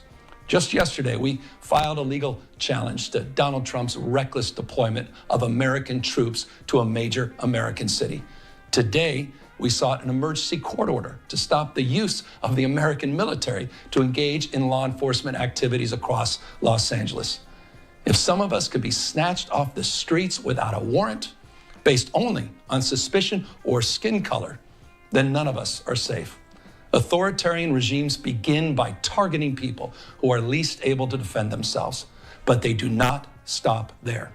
Trump and his loyalists, they thrive on division because it allows them to take more power and exert even more control. And by the way, Trump, he's not opposed to lawlessness and violence as long as it serves him. What more evidence do we need than January 6th? I ask everyone, take time, reflect on this perilous moment. A president who wants to be bound by no law or constitution, perpetuating a unified assault on American traditions. This is a president who in just over 140 days has fired government watchdogs that could hold him accountable for corruption and fraud. He's declared a war on culture, on history, on science, on knowledge itself. Databases, quite literally, are vanishing. He's delegitimizing news organizations, and he's assaulting the First Amendment. And the threat of defunding them, Well, it wouldn't be so easy to delegitimize news organizations if they hadn't hurt their own credibility. And the judicial branch that are the foundations of an orderly and this man's been running for president for 10 years. Arrested for no other reason than to, in his own words, for getting elected. And we all know this Saturday, he's ordering our he's been fucked by circumstances, military, and forcing them to put on a vulgar display to celebrate his birthday, just as other failed dictators have done in the past. Look, this isn't just about protests here in Los Angeles. I mean, ultimately, you could do a lot worse than Gavin Newsom, but no, he's not my pick. Not even in my top 10. This is about all of us. California may be first. California may be first, but it clearly will not end here. Other democracy. Do I have him up somewhere else? Democracy is under our eyes. This moment, or is that them? This moment we have feared has taking a wrecking ball. He's taking. It's them. Fathers is three co-equal branches of government. Independent. There are no longer any checks and balances. No longer any checks and balances. Congress to be found. We're in the round. As Speaker Johnson has completely row your boat gently down the stream. Row. Come on, let's everybody do it. They didn't live. Founding fathers. They didn't live to see this kind of moment. See this time for all of us to stand up. It's time for all of us to stand up. Justice Brandeis. Twice as worse. In a democracy. I'm leaving it on here. Office, the most important office, President, is not the presidency. Is not certainly not governor, and it's certainly not governor. Office is the most important office. Is office of citizen. Moment. All right, as you see there, it appears that the audio there from the source still not clean at this point. We've been trying to bring you this message that California Governor Gavin Newsom was delivering there amid these LA protests. So that's not something that's happening here on our side in our newsroom. It's as a issue. They're saying it's not us. So as soon as they get that cleared up and we're able to give you a clean feed. Roll your Vogues up and down the street. As he made that address, we'll bring it to you here on Live Now from Fox. In the meantime, though, we've been showing you some of these live vantage points that we still have of these protests that are ongoing in Southern California. No, I would actually take. We still have here the National Guard. I would take Newsom over Harris or Pete. As you can see, there's still some folks also reporting. Torres, Cuomo, they would be worse. We are able to access as well. Also want to show you this march. Shapiro would be worse. Going as well, they're in downtown. So again, Mark Cuban would be worse. Curfew that has been put in place by LA's mayor. You want me to go on, Flash? You will go overnight. What about a John Fetterman? John Fetterman would be worse. 6 a.m. local. Joe Manchin. Just sections of Los Angeles, a very small section in relation to the size of the city, but again, right now. Oh no! There's a lot of shades of dipshittery. Does appear to be peaceful as well. So, want to bring this to you here on Live Now from Fox. Let's go ahead though and check back in with our coverage partners there at Fox 11 and. Cinema is a lobbyist now, I think. Let's go ahead and listen into their coverage. Into the system.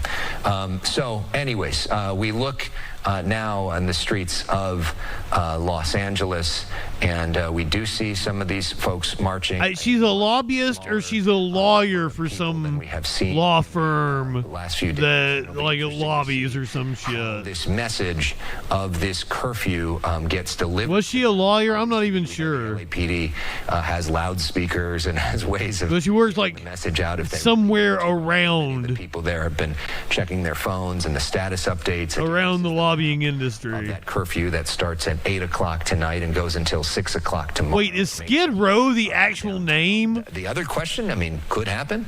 Protesters could choose to move to a different part of the city or of the region.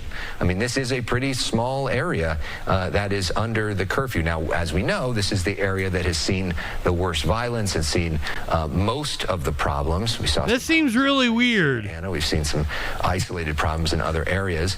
That you would actually name it Skid Row. Concentrated here, so it'll be interesting tonight. Do they move somewhere else, or is this essentially? It's like, do you want to attract the junkies? Is that problem? And we can move into a new phase where peaceful protests during the day continue, but the violence, the looting, all the destruction that happens at night with people who, by and large, are not connected. If anyone's ever seen the movie, they're just connected to the anti-everything movement. Harlem Nights. Don't like a lot of our. And they're pretending the woman's name is Lady Heroin. Those folks. And the dude's like, well, just because your name is heroin doesn't mean you have to sell it. Crimes tonight and injure the property of innocent people.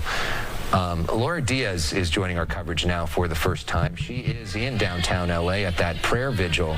Laura, can you talk about who we're seeing there and what you're seeing there?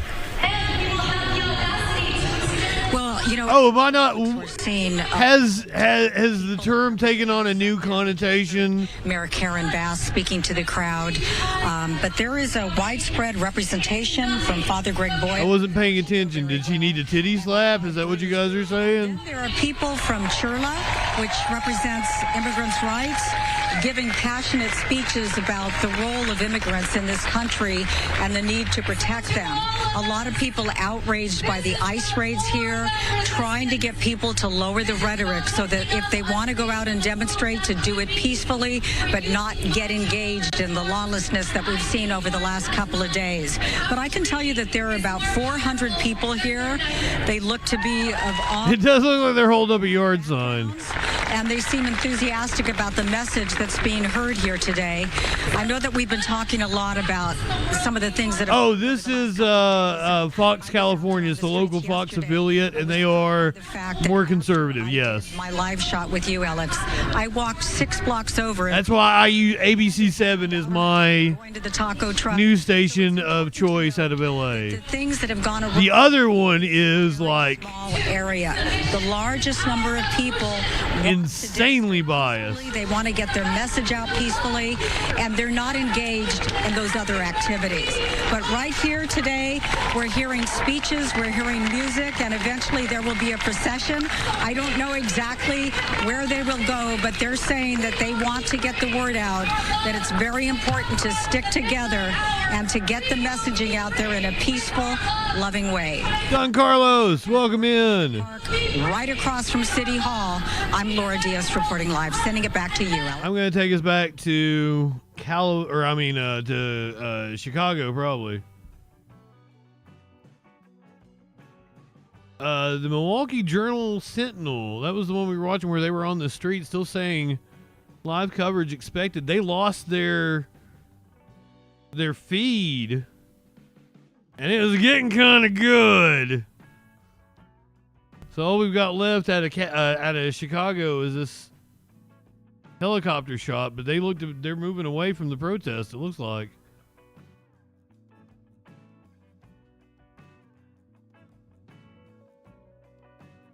I 100% would encourage people to just like sit down and not go anywhere after the curfew. But the cops are gonna fucking beat them if they do that and say they were disobeying orders. It was a lawless gathering, whatever the fuck. You're exactly right, Flash.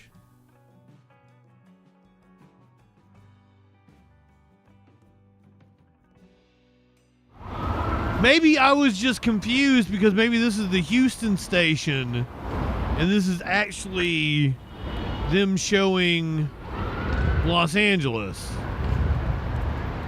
And I thought it was a protest in Houston. And that's why I got really freaked out when I saw Karen Bass. Because we had just seen her and she didn't have time to go from LA to Houston.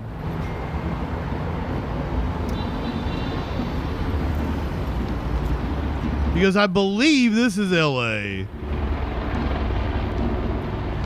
and not Houston.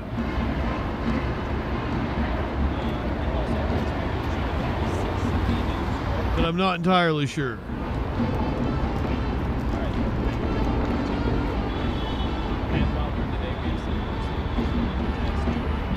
I know that song. What is that song?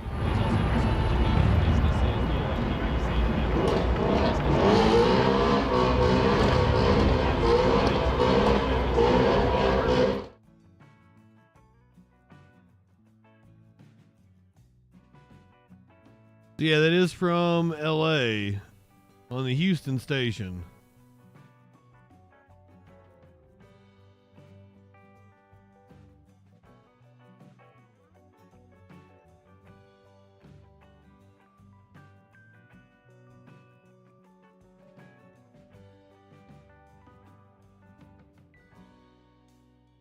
Honestly, not a lot going on. This is, of all the nights that I picked to not even put news together and just watch protesters, not a lot going on.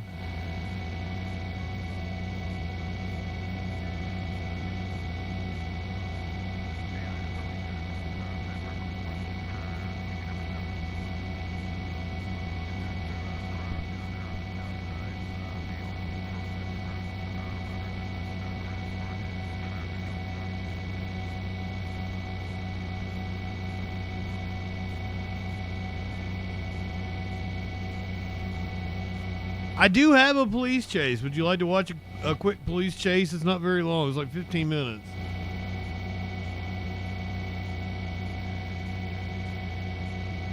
It happened like the day before all this shit happened.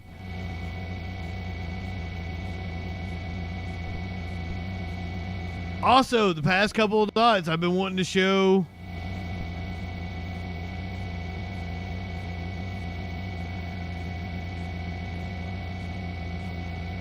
DJ Dub says Chicago's going hard. Sorry, Boo, say again? Yeah. Nope, not yet.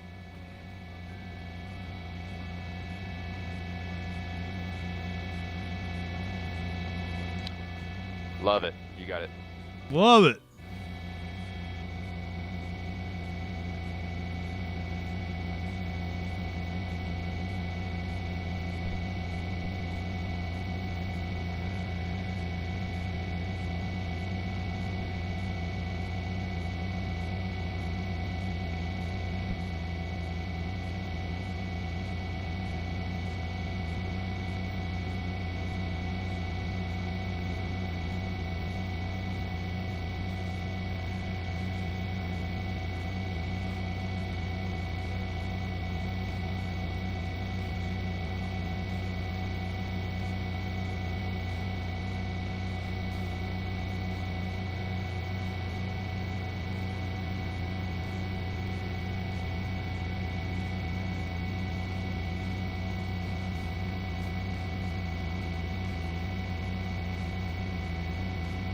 Even the chud that was watching shit is back to LA now.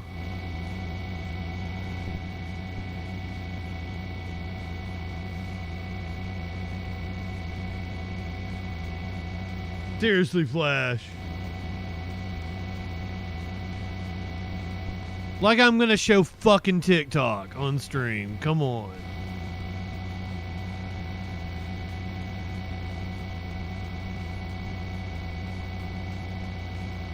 Do better, DJ Dub.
I don't know that this is live. It seems a little too bright to be live because it's coming up on 8:56 or coming up on 9 p.m. in Chicago. The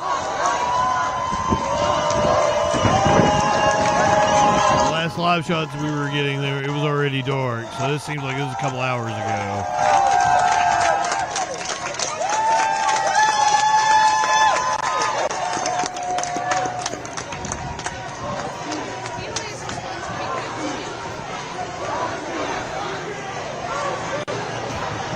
Well, you guys can watch fucking TikTok. TikTok is a pain in the ass to fucking deal with.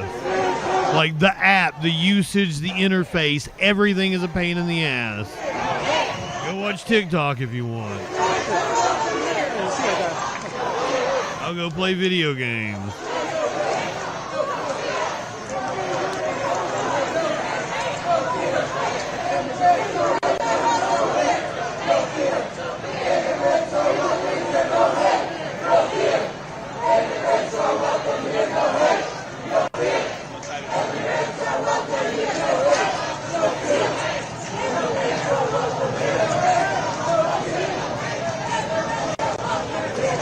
I'm spicy tonight.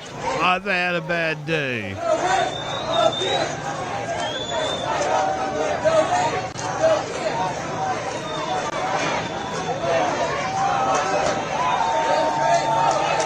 I should have put together a news show because ain't shit really going on.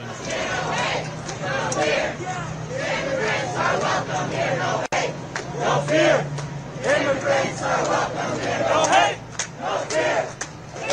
Oh yeah, fucking police chase.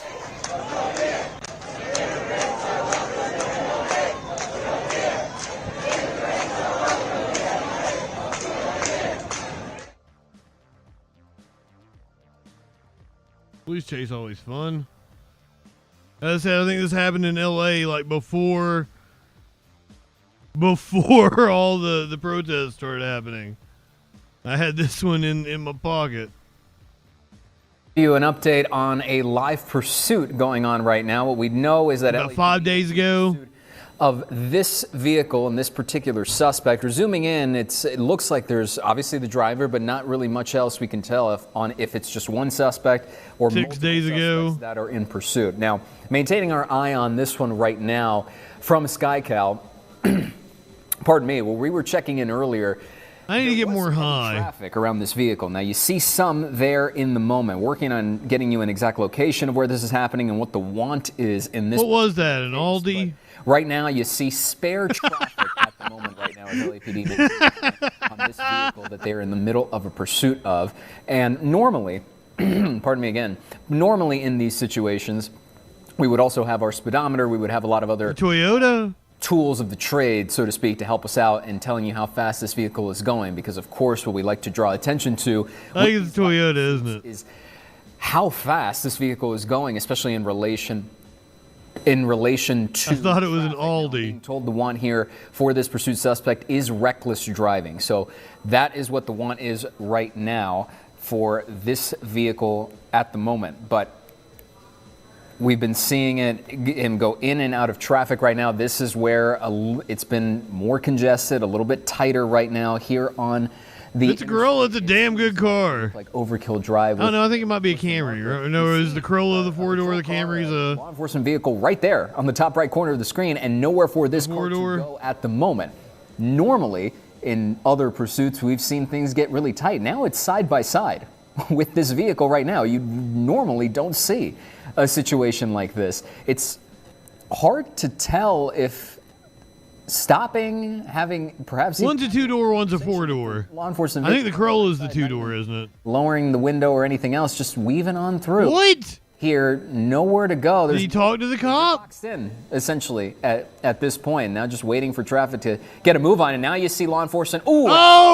Oh! End of that car as you saw 4 officers race up to it, and then it just takes off. So we have a damaged. Oh, they're both 4 doors. Okay. Anonymously, welcome in, Fifth Box. To the races for this pursuit suspect. This is a police chase happened 4 or 5 days ago, 5 or 6 days ago. It was before the protest broke out. LAPD officers running up to the vehicle, I've been sitting on this one, having this under control and perhaps putting an end to this.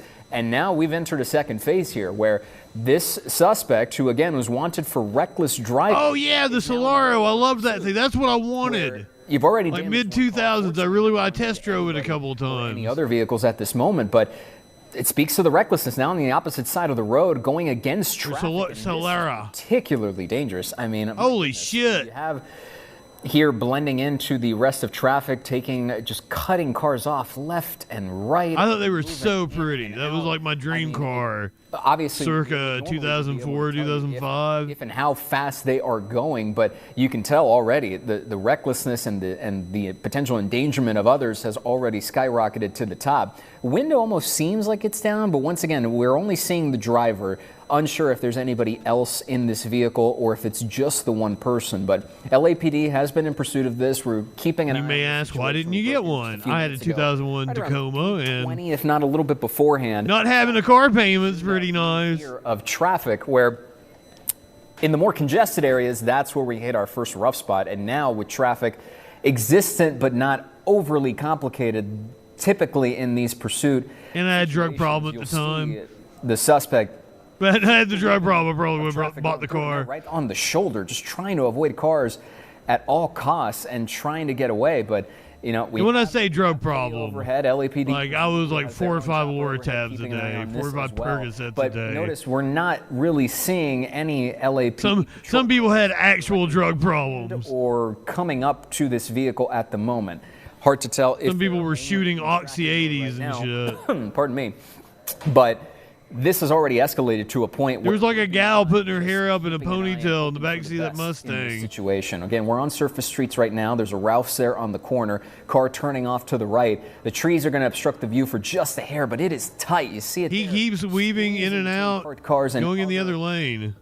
Vehicles on the road, but when I mentioned that this already escalated beyond a point of concern is that normally you would be hoping for the best and preparing for the worst. But when there was a moment just a couple of minutes ago, this car trapped between 4 to 5 cars directly next to another law enforcement vehicle, it wasn't moving. In fact, there was no place for this suspect to go. You saw a 2, if not. It kind of looked like he was having a conversation with the cop that was sitting next to him. To left, officers sprinting up to this black car, seemingly trying to arrest the suspect or at least bring this situation to a close, and then all of a sudden it just rips off the front end of another car, and it, for a second I thought I saw an arm. I think there's a second person. And it does. Well, there could just be 2 people in the car. There's some arms moving. We're zoomed in here. So obviously the driver's there, window partially down, and window down on the opposite side as well, on the driver's passenger side. It looked like there was somebody else. We're driving through a parking lot right now. This is zoomed out at the moment for you to give you a better. Yeah, how do we get in a parking lot? But my goodness, I mean, you're already talking about a situation that's escalated where the driver has really just turned it up a notch, for lack of a better phrase, lack of a better word right now. I mean, at this moment, there was a point where we thought this suspect was going to start driving onto the freeway. Instead, we're still monitoring here on surface roads, veering into opposite traffic for a hair, but for the most part, just kind of sticking it here, you know, making the occasional right turn, left turn, weaving through traffic, and the occasional right turn, left turn. Normally, or typically, great commentary, my friend. Situations. I mean, we see it with pursuits often, where even if you right now see, there's no LAPD. We know LAPD is pursuing this suspect, but you don't see those vehicles directly behind or even at sort of a trailing distance. So perhaps they're in tracking mode, but they know what's going on in this case, especially after the aforementioned moment where you've ripped off the front end of a standstill car and then almost ran into 4 officers or 2 officers getting directly up to the vehicle and driver's side here. So once again, just to reset here, as it's 3:30 in the afternoon, we've broken into programming to give you some breaking. 3 in the afternoon. This can be a bit of a chaotic situation, as it typically is within high-speed pursuits. LAPD is after this. I just suspect. butchered some Panic at the For Disco reckless driving, which from their like folk album became a self-fulfilling prophecy live on air when it ripped off the front end of a different car. At the moment, we know there's the driver, obviously, but when we were zooming in a little bit earlier from SkyCal, again, this is live, and this is once again caught in a similar situation to what happened before. It's at the bottom of your screen, just above the lower third. Right there's the vehicle where there's a bunch of traffic and a lot of cars sort of turn into a pursuit because of the hit and run, and producers telling me in our ear. So again, fluid situation, but it was a tracking situation, and now it's a full-on pursuit after that hit and run, where it ran into the front end of a vehicle that was in the middle of standstill traffic and ripped off its front end. So it looked like they're pursuing him at first, and now they're tracking. There's not much traffic in the way, but still on these. Yeah, he's wide open right now. The point I was trying to make a little bit earlier is that when you like more of a residential area. Of Dave Avila and other experts that we have on the air from time to time is what happens. Say what street he's on. Like these, where you have officers tracking and pursuing, but the vehicle is not going up on the highway or going 80, 90, 100 miles per hour. Sometimes they tend to think that this is a suspect that is just judging by the weather on the bottom. I think this happened on Friday, where they're trying to get away, but which would have been like this could have been happening contemporary to the traffic, and this is where the big concern. Original ICE protest so breaking out, coming left and right, and you know it's one thing. It makes it a little easier to try and keep track of the vehicles, or not the vehicles. Pardon me. The buildings are getting in the way here a little bit of trying to maintain an eye on this vehicle, but it's a shopping center. You see a Trader Joe's, you have. But let me tell you, I didn't get a single notification of a chase all weekend, and that's unusual in LA. Just because of the buildings and everything else, and we also don't have a marker when it comes to LAPD because we haven't seen LAPD vehicles directly behind the car. It looks like, there we go, we've reestablished our eye on this pursuit vehicle right now. I want to say there's look like passenger seat because we were zooming in earlier. The damage he did to the other car versus the damage he took. Driver's side window. Toyotas. That's the one driver. Fantastic vehicle. But it looked like there were hands moving on the opposite side, and that window was also down as well. Once again, here zooming in, trying to keep an eye on what's going on. That could be a woman. Are they smoking? Okay, so they now are smoking. Looks like smoking or vaping as well as this continues on. The body language would seem to indicate, as well as that brief moment there, continuing on camera, that there doesn't seem to be a sense of worry necessarily. I mean, obviously, it's speculation at this point. Smoking, vaping, something. Situation, but consuming a perplexing nicotine THC type product. What we see here is just the casual. And they do have great gas mileage. Though I will bitch, like once again, my Tacoma got 36 miles to the gallon. It was a 2001 Tacoma. Which is they haven't improved all that much in 25 fucking years, and that's sad. We're talking about this is exactly what we're talking about. You see two officers run up to the car, and the car was pinned in. It was stuck. You see the zoomed out version there. It wasn't anywhere to go, and then deliberately making the. Yeah, I don't think they make them like they made in the 2000s. Another car that was standing. 2000 Toyotas are on another level, and I think that's why like their value has gone through the roof, hasn't it? Remote part. It looks like some construction was happening there on the right side of your screen. Not much other traffic going on here right now.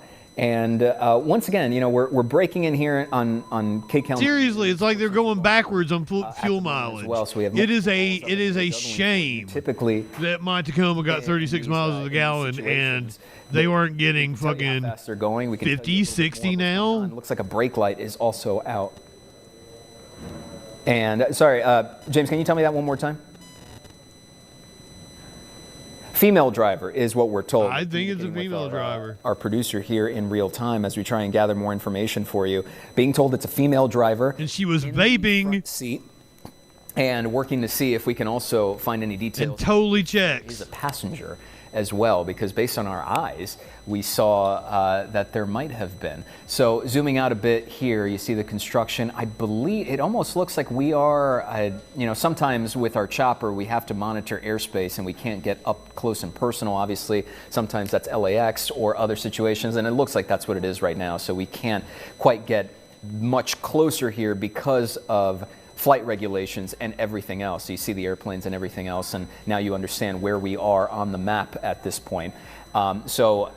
My goodness, I mean, what a situation we've been keeping an eye on here over the last half an hour or so, breaking in about 15 minutes ago for you. Once again, just in case you're a little bit late and you want to get caught up on what's going on here, this is an LAPD pursuit.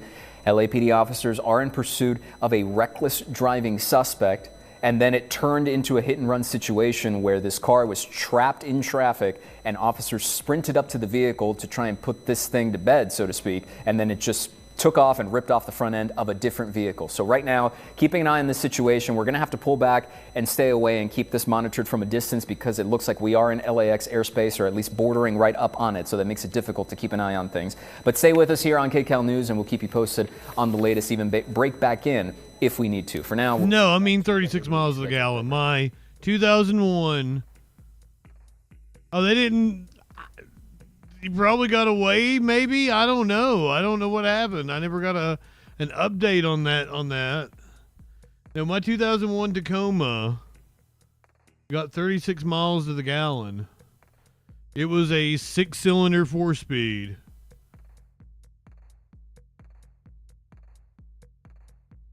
I mean,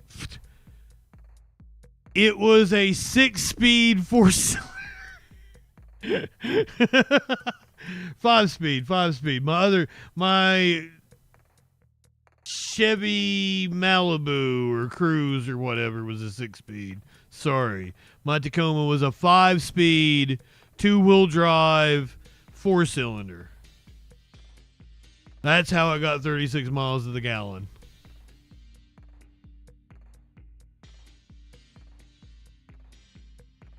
We'll go back to LA here. This is live.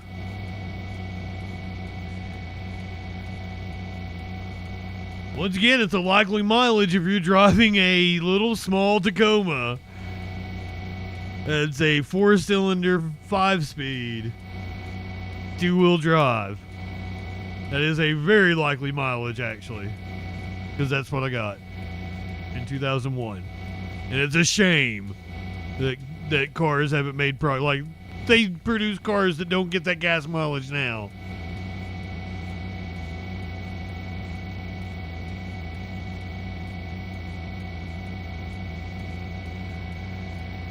Like, in order to top that kind of gas mileage, you have to have like a hybrid or some shit.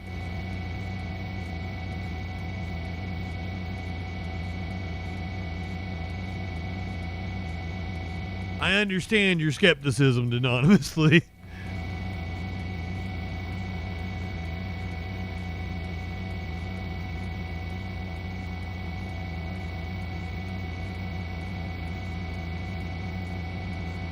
Well, if I don't put in the caveat that it's a 4-cylinder and 2-wheel drive, 5-speed, all those things, contribute to the better gas mileage. And then it was a small truck. Like I say, when you say Tacoma, I think that evokes most people think of like a pretty hefty sized truck. A lot of Tacomas have, the extra cabs and everything. Mine was just a little, small, bare bones motherfucker. Nah, man, this one was like 36 Highway 28 City. That's what the sticker said on it.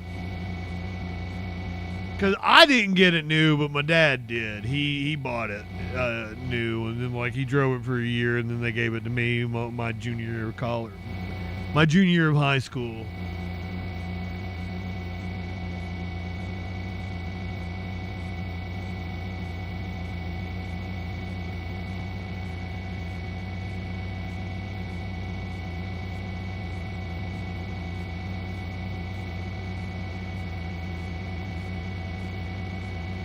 How about one of those silver or mirrored reflective license plates that said "Freakin" on the front of it?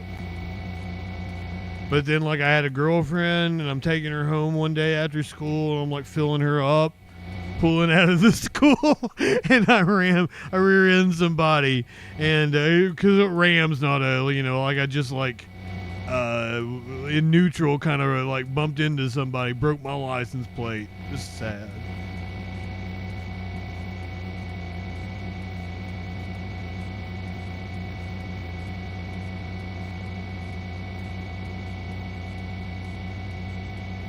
Only the 6-speed? Interesting.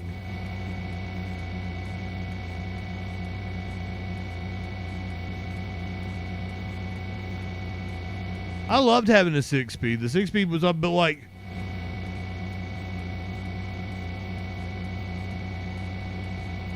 it feels weird going up a hill or something. Because, like, that's a lot of gears. So if you're, like, going up a hill and you're in between, like, the 20 and 40 mile per hour, you're going back and forth between, like, third, fourth, second gear a lot. And it's, like, it's a lot of work.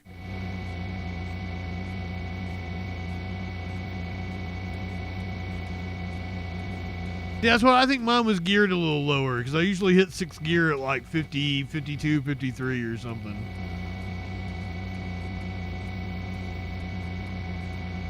Like, first gear was almost useless.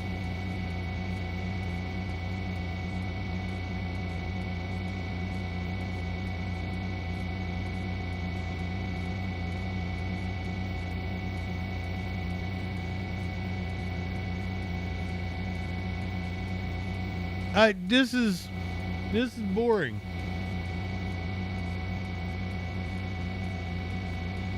We are coming up on the curfew, though. So let's check back in as LA gets closer to the curfew. Smokey, you have to move. I can't see what I'm doing.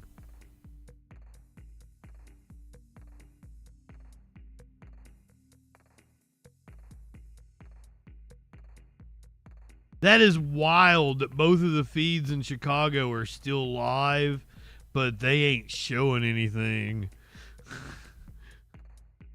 That's kind of weird.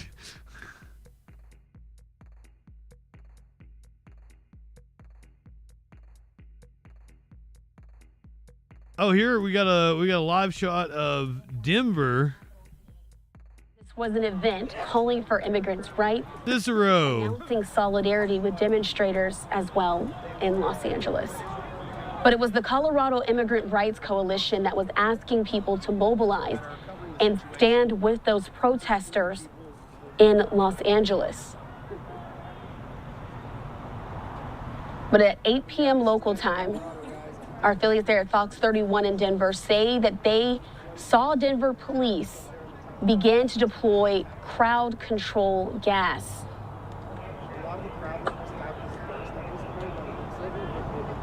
So we're keeping our eye on this here on Live Now from Fox, watching as this protest heats up there in Denver. This is the second anti-ICE protest there in Colorado in just the last 2 days. In a press release where this protest was organized by, the group said that people are not backing down, saying that they want to show support for the people of California protesting against immigrant raids there. So the Denver Police Department has responded. They said that they are aware of the protests that are happening there in the city, saying that safety is the top priority at this point. So we'll continue to keep our eyes on this protest as others as well are happening around the country. Wanted to bring that to you because it was heating up there for a moment, but like I said, we've seen this all throughout the weekend over the last 5 days as these protests have been going on. There will be moments where there'll be peace and calm like this, where you'll see that there will be law enforcement. It's all peace and calm. Sort of with some of the protests. Until the cops get violent. Every fucking time. Active takedowns happening. Seems like we've gotten into another section where that's the case here. All right, we wanted to bring this to you here on Live Now from Fox. But again, wanted to show you this before. Yeah, this is in Denver. Step away for a 2-minute break. This is what is being put out there by some of those local news outlets there in Denver, saying that people were gathering there initially earlier today outside of the Colorado State Capitol. That's where this protest began. It is, what, 8:20 in Denver? Who they say have been targeted by law enforcement during those protests there against ICE. Before we go to a 2-minute break, we've been going to this shot a few times as well. This one there in New York City.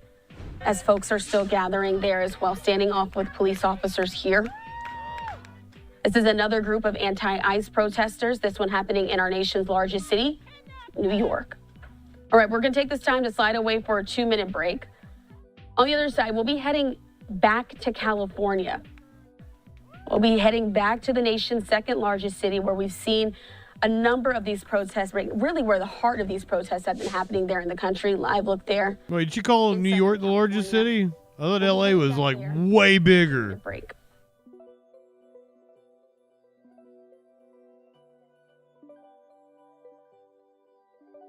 Was I wrong on that?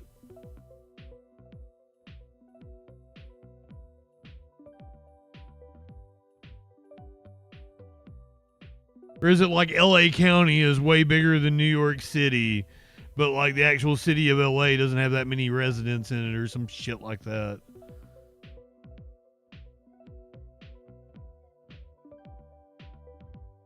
That's probably it, right?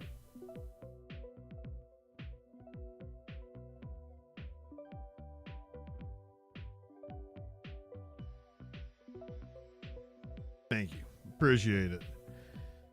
World Pride happened over the weekend. Been overshadowed by all these protests and shit, but I did want to cover the fact that it is Pride Month. John Yang. In Washington, D.C., thousands of LGBTQ plus people and their allies are gathered to celebrate World Pride and protest the Trump administration's actions targeting their rights and protections. Today, the emphasis was on celebrating a joyful World Pride parade through the city. Happy World Pride! In Logan Circle, one of the centers of LGBTQ plus life in Washington, D.C., marchers lifted a huge 1,000-foot-long rainbow flag. Near the front of today's Pride Parade, orange is the new black actor Laverne Cox, a staunch advocate for queer rights, waving to the crowds lining the route. This cool is the jacket she had on. Of World Pride, an international festival promoting visibility and awareness of the community. It's the first time the event has been held in Washington, now ground zero in the struggle for LGBTQ plus rights. President Trump has rolled back Biden-era policies recognizing non-binary people and protecting gender-affirming care. The nearly 2-mile-long parade route ended on Pennsylvania Avenue. I just don't understand how people can like in the Capitol, where they were called. hate these people. They seem like so much fun. This is fun. I've seen what those white crackers do. I've seen what the conservative crackers do. I don't want any part of that. That don't seem like fun at all. Affecting the LGBTQ plus community. I want to go to no rodeo. For health research. Many researchers in areas like gender-affirming care and HIV/AIDS have lost federal grants. One of them is Brian Mustansky, director of the Impact Institute for LGBTQ Health Research at Northwestern University. He spoke with Ali Grogan. Dr. Mustansky, thank you so much for being with us. Your work has benefited from funding from the National Institutes of Health for years, and you shared with us one of the termination notices you received in March from them.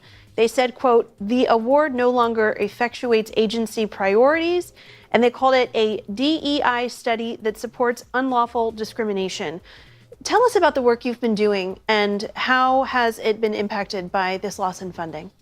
Yeah, so the particular study that you mentioned, we call the RADAR project, and it's really one of a kind of project. More like Gaydar, am I right? Aha! Gay men in Chicago, and have been following some of them for over 20 years to look at how early life experiences predict a variety of different health outcomes, most specifically HIV, substance use, overdose, suicide, mental health, a variety of health issues that we know disproportionately impact that group of young men.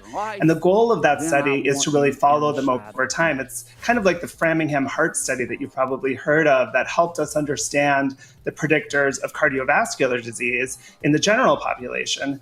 This project is specifically focused on the health of young gay men, a group that we know has the highest rate of HIV in our country.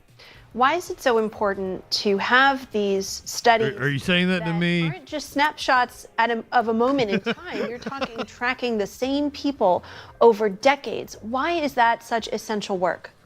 Yeah, well, I mean, really, the only way you can predict something is to Cancel observe Justin. it before or after it happens. And so that's why it's so important for us to conduct these kinds of studies that follow people over time. They're really the backbone of epidemiology and understanding what truly predicts the health outcomes in a particular population.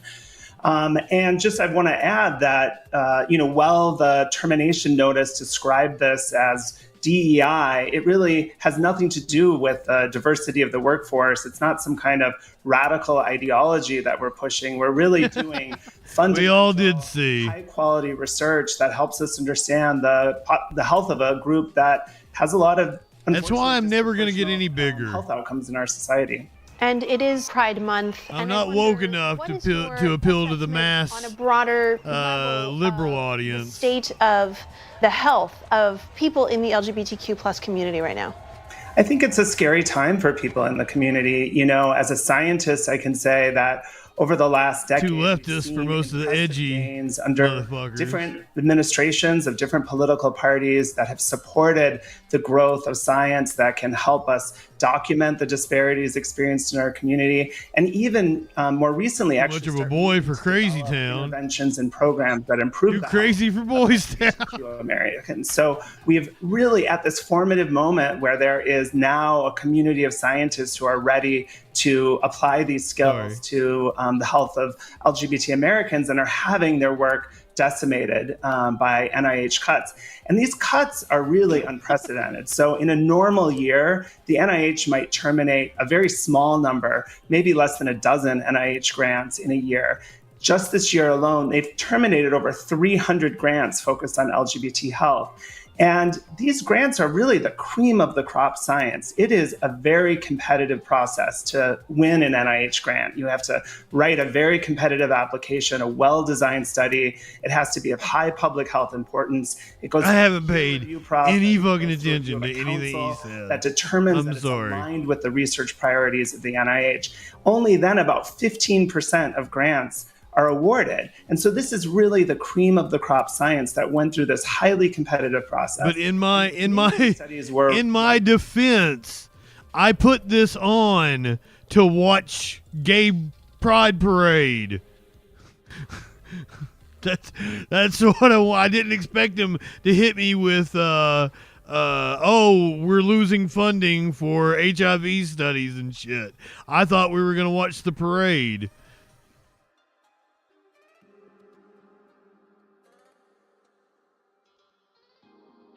But hey,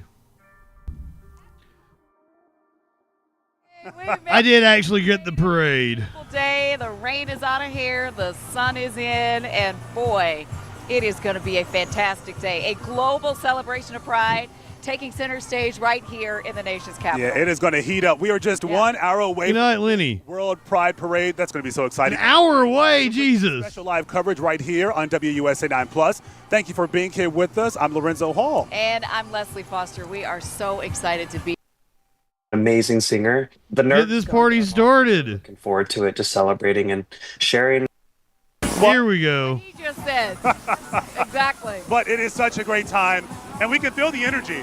Absolutely. You can feel the love. Like, a lot of people are just happy. Yep. And can you feel the love tonight? Just off to the side of us is the National City Christian Church, which is flanked with beautiful balloons and love signs, all in rainbows. People over there with umbrellas. I'm sure that made some chuds angry. In the parade house. Oh, absolutely. See it all come by. We were saying before, during these parades, you have to find the right spot.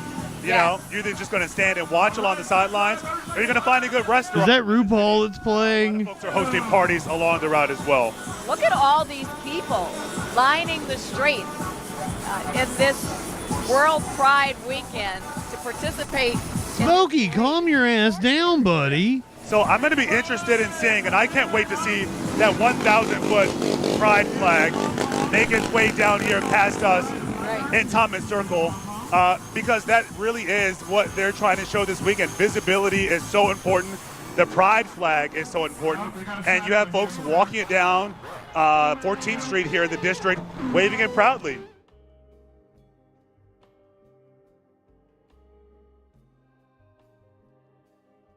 Orange for healing.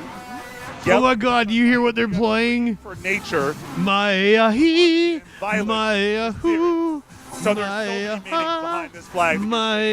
Aside from its vibrancy and the rainbow. The whole movement around gay rights has been so intentional. There isn't anything that's been done in this movement that has just been. I legitimately loved this song. Not just optics. It's about opportunity. Yeah. It's about the opportunity. Play it all the time, like smoking weed with people. People to think about seeing all of us in the same way, not us versus them, but all of us. All right, we want to go to our Matthew Torres now. I don't plan on it, Cicero.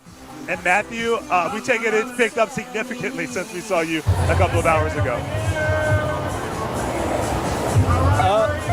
Oh yeah, in fact the Gay Men's Chorus float just stopped by. They are all the way down there now. You can tell they're no doubt having such a good time here. We're here on this side of the parade route on 14th Street and T Street right now, where we've seen some... Oh, I know, Cicero. I wanted to be a singer, and then my voice changed. The side of 14th That's how I got into broadcasting. People, different families, all people of all kinds. Can we get a little cheer? I was in show choir. And then they started having me just do all the speaking parts. Let's talk to these guys here. Where are you guys from? I'm from Milwaukee. Milwaukee. Okay, so what brought you Did the Aldi break down? Here, right? Yes, way hotter, way hotter. So far, what do you think? You've been to Pride in DC before? Is this your first one? This is my third one. Third one so far. World Pride, how's that going for you? Wonderful. Yeah, and beautiful. So far, I know there's only been some floats coming here. Is there anything you're looking forward to? Is there what is it about the energy here that makes you want to come back? Everybody's just free and open, and they do what they want to do. They do what they want to do, and she's got the glasses on. What else do we have here? We got those glasses are cute too. Okay, who else is who's with you? Who's with you? These two. They're like, no, we can't leave you guys. No, I was great when I was it means everything. when I was a little kid. Sit there and describe it. It means everything to be around like-minded people. Yeah, with everything going on right now, it's just great to see. No, they had me sing all the time. I had all kinds of solos in show choir when I was a little kid. And I know you guys are going to have a good time tonight. She's like, we're not holding back here, right? No, not at all. Thanks, guys. I appreciate it. All the way from Milwaukee. And if you guys remember the last hour, we met some guys from London as well. So right now, there's a bit of a lull here in this parade route. But here we have, I think this sounds amazing. My favorite is when we get to hear the band making their way down here. I'm not sure who they're with just yet. I didn't see an Aldi. I don't know what you're talking about. You can obviously hear the music there. Let's get a little bit closer here. This is my favorite part. This is DC right here, guys. Quintessential DC. Go. They totally had the gay reporter do the gay pride parade, right? Down here. Oh, look at that. We had the vehicle for Laverne Cox, one of the Grand Marshals, who we saw earlier today during that press conference. But if this is anything that... I had an argument one time with the weatherman at a TV station. Making their way down here with this awesome bus. And he's like, gay people are only like 4 or 5% of the population. That's amazing. I'm like, you realize what that amounts to, right? You know how many gay coworkers you have? So far, but this one is like, this is what you got like 5 that are open. Start, baby. What's up, Mr. Bone? We recognize this guy here. What is it like to be here, man? Oh, we here celebrating Pride. You're not just celebrating Pride. You're celebrating DC. You're celebrating culture. We celebrate Go-Go. This city is for everybody. There you go. We one city. I know. The Go-Go Museum, which recently... The heartbeat of Washington, D.C. Hey, by the way, cool down. I see the sweat dribbling down already. You still got a long way to go. Bye-bye. Because I'm pretty sure one of our reporters was like still in the closet, but you don't want to call somebody out on something like that. Experience to know that people from all over the world are coming here, and hopefully they get to learn doing debut. Culture. Is that what it said? Down here while we can. So we're getting a little bit closer now to doing debut here as well, and see if we can talk to more people down here. Can we talk to you guys? Where are you guys from? Florida. Florida. Florida. And why come up here? We're showing support, my husband and I, and this is our friend Melinda. She's from West Palm. It's important to be here. We have to be here. Yeah. We have to. We earlier there was a press conference with the Grand Marshals, Laverne. I mean, you didn't have to come over from Florida, but It's cool that you did. Current policies in place where people in the LGBTQ community may not feel welcomed. It seems like you're really representing Florida, even though there is policy. Had to. Representing Florida. We are tired of the hate in Florida. I can't leave. I have grandchildren and family, but I love this family. And it's not just Trump, it's DeSantis too. We live in a state where they're literally burning books, taking books off shelves, telling people that we shouldn't be who we were born to be. It's really insane what's going on in Florida. To have allies like this, what's that like? It's amazing. It's amazing. They're like, yes. Okay. It's great friends. She looked like she, you know, she had a couple of wines. While you're at it, because you're gonna need them. She's part of the community as well. Making their way down here, of course. They were very pivotal in making this all happen. We heard from Jay Bowles as well from earlier, and really all of the work that's been put into this. We know there was uncertainty with how many people would be showing up here, especially with the current administration. But so far, here at this moment, it's really all about having a good time, all about celebrating. And we have this man named Tony behind me. He was helping me in my hype crowd. Ruth, if you... And I don't know why for the longest time I didn't consider myself part of the community. Well, actually, so Happy Pride. Happy Pride. So I've actually been in both of your shoes. Like, it was kind of... So knowing where you are... I can't explain it, but like it would have been like to another media 2015, 2016 before I really... like embrace it, because I have straight relationships, I guess. Yeah. So it is like, what is this? Give me the inspiration behind. It's giving Cowboy Carter. It's giving Rainbow. I'm celebrating my birthday today. Yes, ma'am. So I said, why not? Flash, you make a very good point. Yes. Dare I ask? I am 54. And usually things like this would be on a volunteer basis, so probably the cops that volunteered birthday anthem today likely to sympathize with the community. Fun. Okay. Should we sing happy birthday? Should we go down? Yeah. All right. Should we do the Stevie Wonder version or the regular one? We can do both. Okay, happy birthday. What's your name? It's Velvet. Velvet? Velvet. Oh, I love that. Yeah. Happy birthday, Velvet. Yeah. Happy birthday, Velvet. Oh, she got a cute skirt on, too. Velvet. Oh, people are judging right now. Happy birthday to you, and happy Pride. Yeah. I could just stay out here all day and talk to people, right? I used to refer to the LGBTQ community as something that I wasn't a part of. And it's odd to me looking back on it. I feel like. Because I've been openly pansexual for that'll be my time for now. Most of my adult life. Can we get a bit more action? A little more.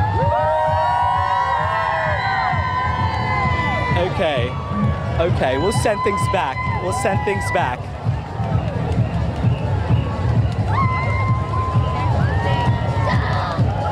Okay, Matthew, we are taking in the parade. I'm going to come out to my friends, Battle of Possum, right there at 14th and T and Logan Jason Creed. We're in Thomas. That would have been around like 2004. Matthew's at the very beginning.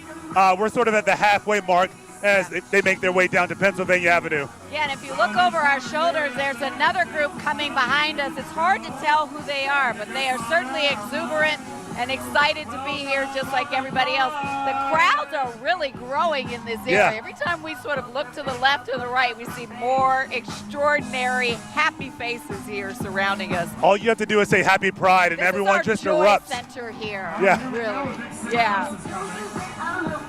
Yeah, so, I think what I love about this moment, too, we talk about 50 years of pride in D.C., this sort of celebration. Do you think back hop on, hop off. And one of the grand marshals, he started, Deacon McCubbin, this little bookstore, he's here today. Yeah. And Deacon McCubbin, what? And they had about, they put out a call to the community to come and celebrate. And he didn't know how many people were going to show up. And he put the time for 2 p.m., small gathering, and he was worried because no one showed up at 2 o'clock, late as usual. And then thousands of people eventually showed up for what would be the beginning of World Pride, or Pride, I should say, in this city. And look at how it's grown now. You know, people have asked us, how many people are anticipated? It's really hard to know. I'm not sure that they have a firm grip on the numbers. It'll be interesting to see if there actually is a count of how many people are here. It's really exciting, though, to be here in the center of it. I haven't seen one unhappy person down here. Everybody has really been filled with pride. Yeah. Pride for this day, pride for the opportunity to be here in community with others. Yeah. Pride to walk in their light, in their joy, in their peace, and pride to know that they aren't alone. Yeah. This is what happens when everyone can be themselves. We think of so many people who came to our city this weekend and perhaps where they're from, whether it's in the United States or some other country, they don't have as many rights. They cannot be themselves. So when you have World Pride here and weeks of celebrating, clearly everyone's going to soak that up as much as they can. And that's on full display behind us and what you're seeing right there on your TV as well. I'm glad you brought that point up, though, because we're looking at the 11, 12 pages of parade participants, and what we notice is there are parts of our country represented here with the sole purpose of making sure that the people. I never knew what the fuck they were saying. That's right. We live here in the nation's capital, where people have a lot of agency. Booty. Other parts of the country, and a lot of something or other. Participating today. It's a big deal for them to be here, to be seen in a space, and then have to go back home, where they maybe aren't as valued and aren't seen as equal contributors to making their communities and our society at large better. That's not the original either. That's like the Christina Aguilera Pink here and something or other in China, version, isn't it? They don't have the same protections as we do here in the United States. They don't even have a parade. They have primarily festivals there in Shanghai. Who was the? For that very I keep wanting to think like the Scissor Sisters, but no, that's an alternative rock band. What they would normally the Pointer Sisters or something like that. A lot of folks seeing what's happening here. Maybe. Hopefully this will serve as an inspiration, to do the same wherever they're from. So I think what we're seeing here, Sister Hazel. American That's who did the song. Equal Rights, LGBTQ, followed by the World Pride 2025 Fife, Drum, and Bugle Corps. Did you see that mullet? Marching behind us. And it got Let's listen to this. You can make it out right now. What an art too, right? To be able to march and just loud and proud. Yeah, that is awesome. So again, they're making their way by us here at 14th Street. And a perfect day for this, though. I mean, the sky's cleared up almost as if we're moving all the bad energy out, clear the way for the good energy to come through the city. I talked to a lot of people. Yeah, that ain't happening. And it was overcast. Next week we're gonna have the. I don't know if I'll make it to the parade because we're gonna have the Trump makes himself king parade. Objectively, welcome in. You're trying to be cute. Scissor Sisters are good. And it certainly has. I called them a clouds, nice little restaurant. Alternative rock band. Certainly a beautiful day. I was thinking of the Darkness actually in my head when I said Scissor Sisters. Scissor Sisters are actually more of a dance. They're like a two-person like dance. As we see them walk by Thomas Circle. Act, aren't they? And this is so good to see. I think I am completely mixing up people. But everyone has a message here today, so that's why they want to this parade. They're hoping that the world sees what they have to say. It's interesting. We see these banners. This is about the fabric. You wanna take your mama out all night? Yeah. Sponsors have allowed their names to be used. Hey, Smokey. At a time when we've seen entities pulling out of Pride celebrations across the nation. And so I think it was really important for those that have supported. No, here we go. This is the bulk of the parade coming at us. Rainbow flag coming up right behind us. There it is.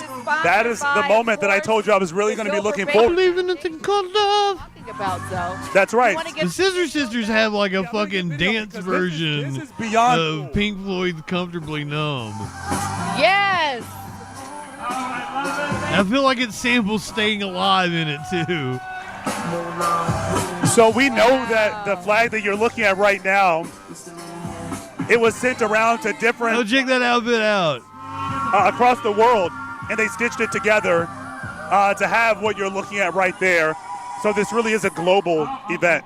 And as you said, each of those colors as they move behind us through this crowd has meaning and symbolism. I don't think it's very good. Sure that the LGBT it's different. Is visible. And we said before, you can't miss the pride flag. It was extremely genius to adopt that as your. And they want to make.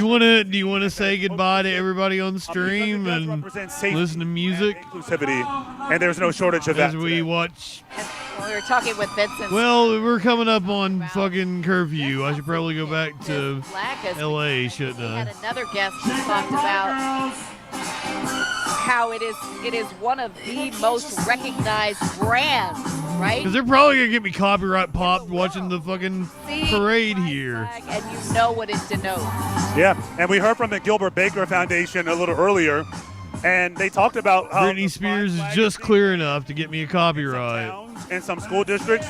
So I won't get my video taken down. It'll just be my money goes to Britney. To stand up to those who are essentially trying to silence the LGBTQ plus community. So yeah, let's check back in with protest in LA. It looks like everything is fucking dissipated. Is this live? It says 22. Oh, I think they ended the live stream. Huh.